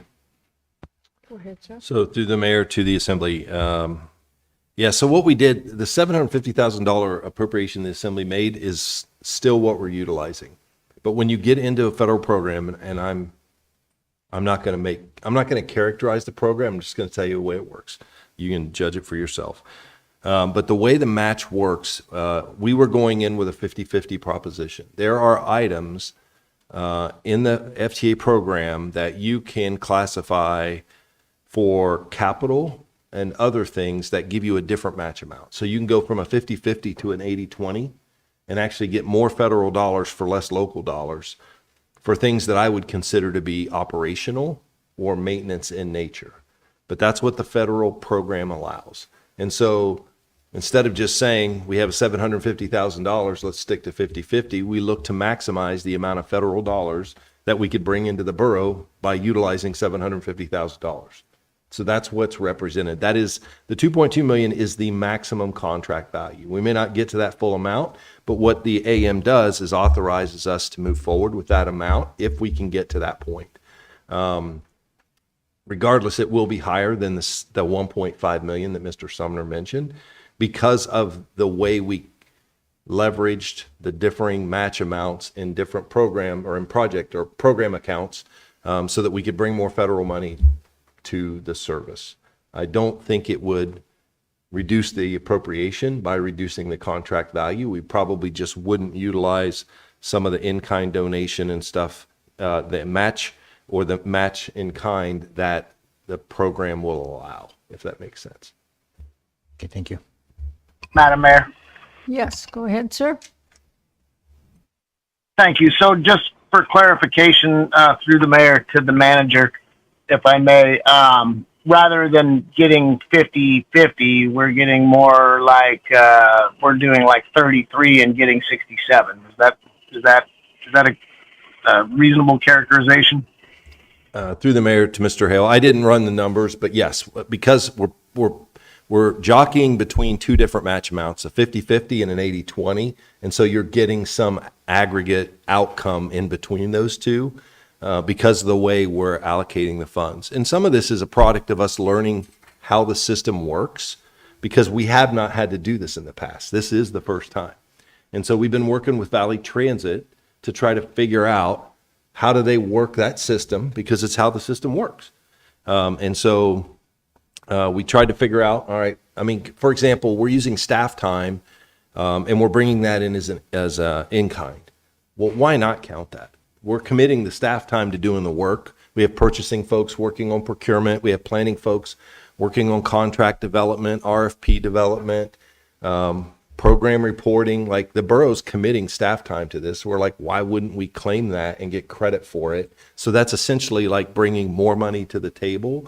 And maybe next year, you know, if the assembly wanted to look at that, maybe you try to factor in those estimates up front and you can reduce the appropriation. But we're still figuring out exactly what all that's going to look like. And keep in mind, we're already in the middle of, like, what we're doing is leaning into a 9-month contract. This isn't a full year service. And so we're going to learn a lot quick here in about the next 6 months, and then that will inform the next budget cycle and what the assembly might choose to do with that next year. I hope that helps. I know So we're it's getting more complicated. bang. So So we're getting more bang for our buck. That sounds great. Yeah, and I, through the mayor, to the assembly, that's why I put this in last week's weekly post, because I had a feeling this question would come up. So that's where I outlined some of these, what we did. I mean, I've got the spreadsheet here, but we'll be here for a while, and I'm not sure it'll bring any clarity. But we did talk about this in last week's weekly post for that reason, because I had a feeling folks were going to look at it and go, I don't know how 750 plus 750 equals 2.2 million. I totally agree with that.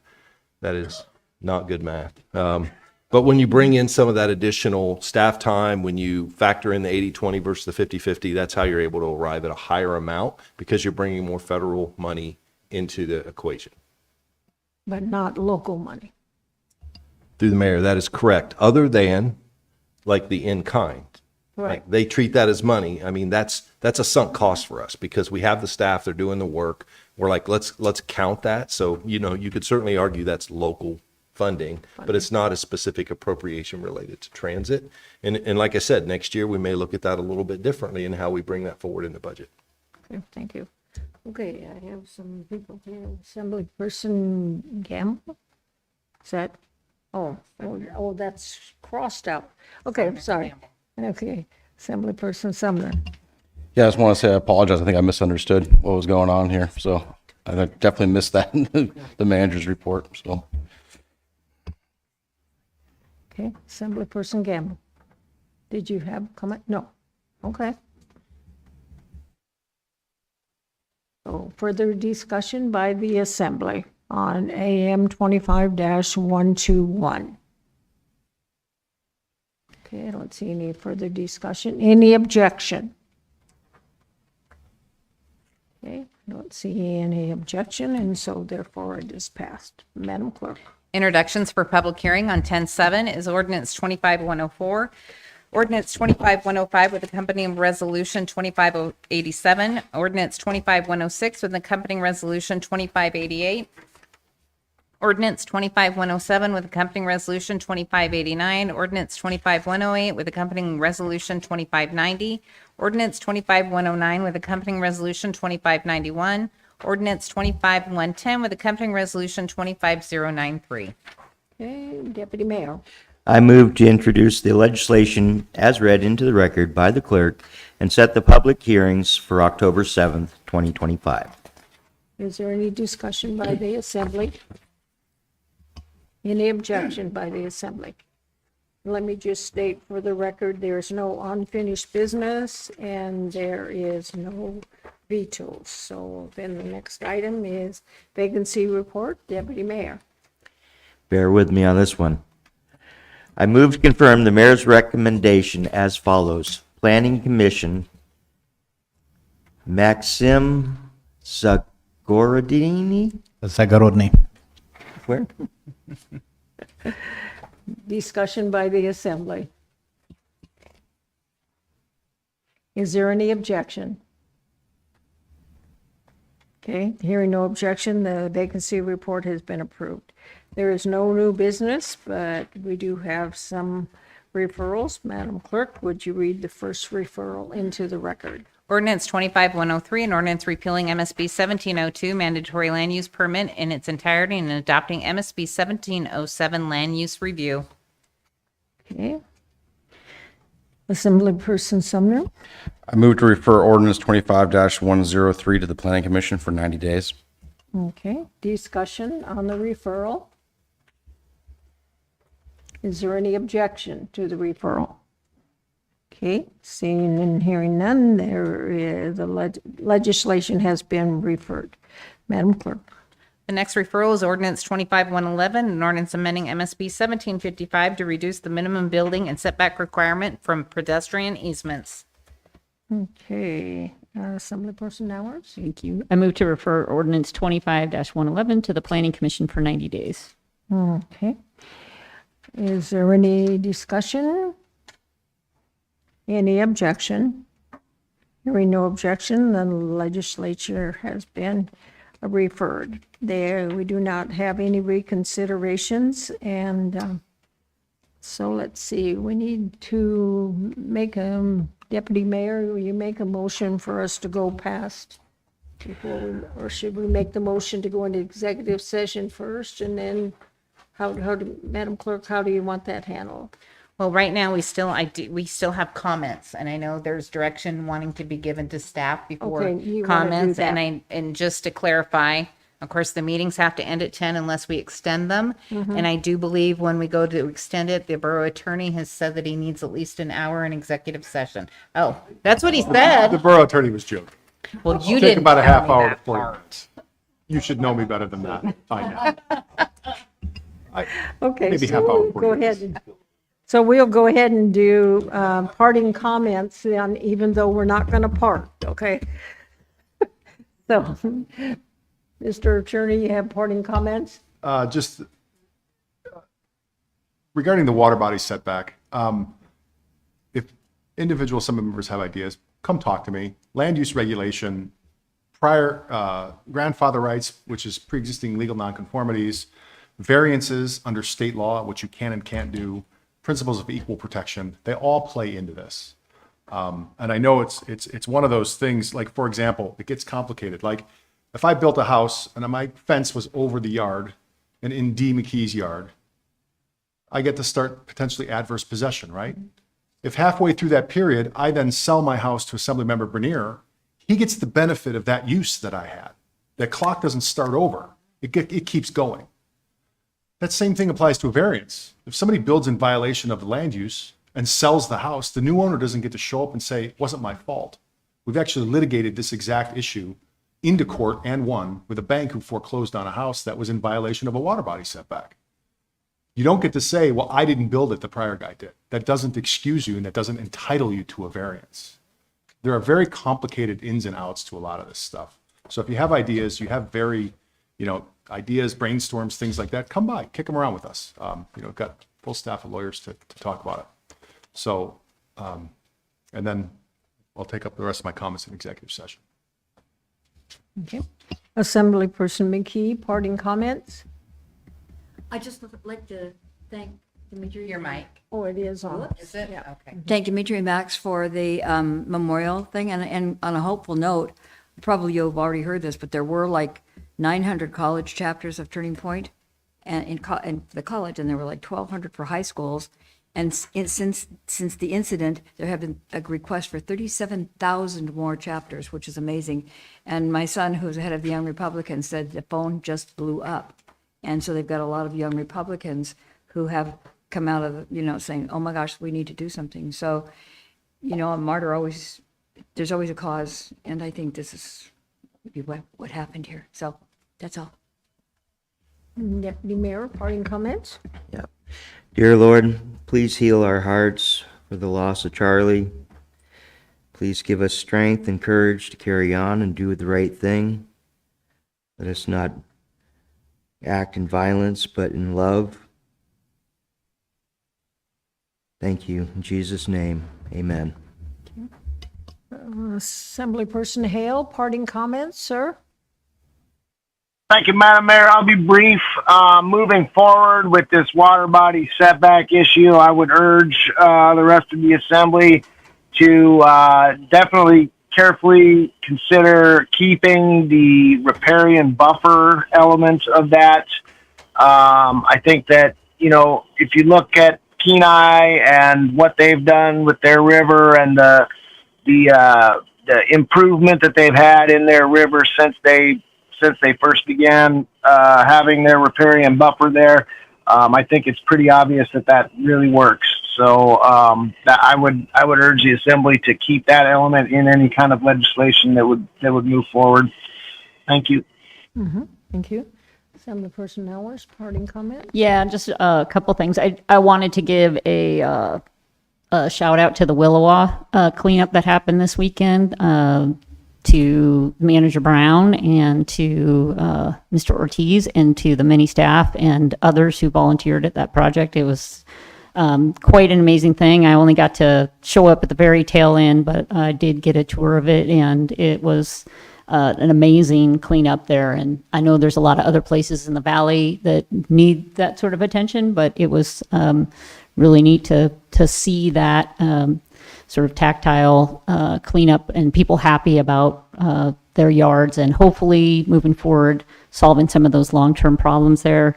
I appreciate Assemblymember Hale bringing the water body setback legislation forward. I'm disappointed that we couldn't find agreement, and it's not lost on me that we have some pretty big loopholes in that we apply it to homes but not commercial properties, and that we allow paving right down to the water's edge, and that you really can't get water quality back if you lose it. So I do have some thoughts about testing and enforcement, but I'll withhold any direction. I kind of like to talk to as many assembly members as I'm allowed to, and see if we can have some agreement, so we're not here late again going through this. So, Mr. Manager, parting comments, sir? Thank you, Madam Mayor. Yeah, I'll save the comments for Willow Wall till the October 7th. We're going to do a bit of an outbrief to the assembly here at the dais so that you can, gives us some time to put some numbers together, talk about cases, show some pictures and whatnot. I will give Mr. Fonoff and Mr. Sumner some credit. Heavy equipment makes light work. So they showed up with some heavy iron, which was really helpful, and donated that, as did a number of other people. So it was kind of impressive, really, to see what people were willing to throw at the problem. And it really did help us keep costs down. So we'll spend some time talking a little bit about that so we can share some of those lessons learned publicly, because there were a lot of neat things that came out of that. We learned a ton. It really was a good borough staff team effort, but it was led by our planning department. So hats off to them. They really deserve the credit. That's all, Madam Mayor. Madam Clerk, parting comments? No? Can I, Jack? Oh, sure. And the crazy staff of volunteers that we had from the Church of Jesus Christ of Latter-day Saints. I got to give them credit. We'll hear more about that, but unbelievable the number of volunteers that they showed up with. Okay. Assemblyperson Sumner, parting comments? Oh, yeah, I also wanted to thank the staff for the Willow Wall cleanup. It was really impressive to see that many people excited to see government workers at their doorstep. I didn't, and yeah, I mean, I really, Jason Ortiz organized the whole thing, and yeah, I think the kernel that started it was, one property that I called him about in the corner, and I did not expect that it would turn into what he turned it into. And I mean, hey, Jason, I only asked you to clean up one property, not 300. It was a pretty impressive turnout. Assemblyperson Gamble, parting comments? Thank you, Madam Mayor. Yeah, I'd like to thank the staff for the open house that they put on at the Big Lake Recreation Center on Friday from 3 until 7. I pulled into the parking lot at 3 o'clock and it was full. I was absolutely blown away by how many people showed up for the open house, and I stayed for over an hour and a half, and it was even more full when I left than when I arrived, and school was just getting out about that time. So I don't know what happened after I left, Mr. Manager, but hopefully it stayed busy for quite a while.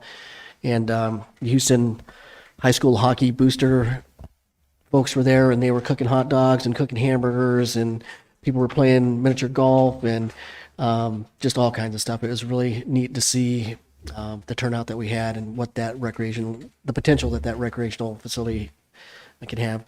And I'd just like to say another parting thing about Charlie Kirk. My son attended a vigil last Friday night at Mississippi State University, where he's attending his senior year as an exchange student. And he likes to pretend that he's a big, tough 22-year-old, but he called us on his way back from that vigil, and he was pretty, I don't think impressed is the word, but he was moved by what he attended there. And I think it had just an incredible impact on him personally. So that was pretty cool. That's all. Thank you. Assemblyperson Fonoff, parting comments, sir? Thank you to everyone who participated. So I'm glad that we're doing comments now so people can kind of go home and then we can still be here working for a little more. But I'm looking forward to that report that we'll have. That will be a good case study. There's a lot of results. Thank you to everyone for participated. And hopefully if we do one in my district, Mr. Sumner will also return the favor. Okay,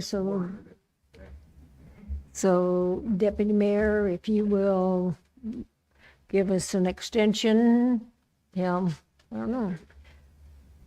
10:30 going to be enough, you think? Okay. I move to extend the meeting till 10:30. Okay, is there any objection? No, if not, And then Deputy Mayor, will you move us into executive session? I move for matters which the immediate public knowledge of would clearly have an adverse effect upon the finances of the borough, and matters which by law, municipal charter, or ordinances are required to be kept confidential, and to discuss matters involving considerations of borough records that by law are not subject to public disclosure, and discussion of matters subject to the attorney-client privilege.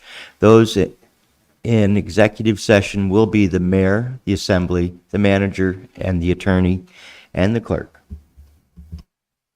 Okay. Any discussion on the motion to move into executive session? Any objection? Well, hearing no objection, then we will move in at 9:39 p.m. Assemblymember Hale, give me about 30 seconds to set up the phone in there.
The conference has ended. You will now be disconnected. Goodbye.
Okay, Deputy Mayor, will you move us out of executive session, please? Did I get a paper for that? You just say I move to exit executive session. That's all you have to say.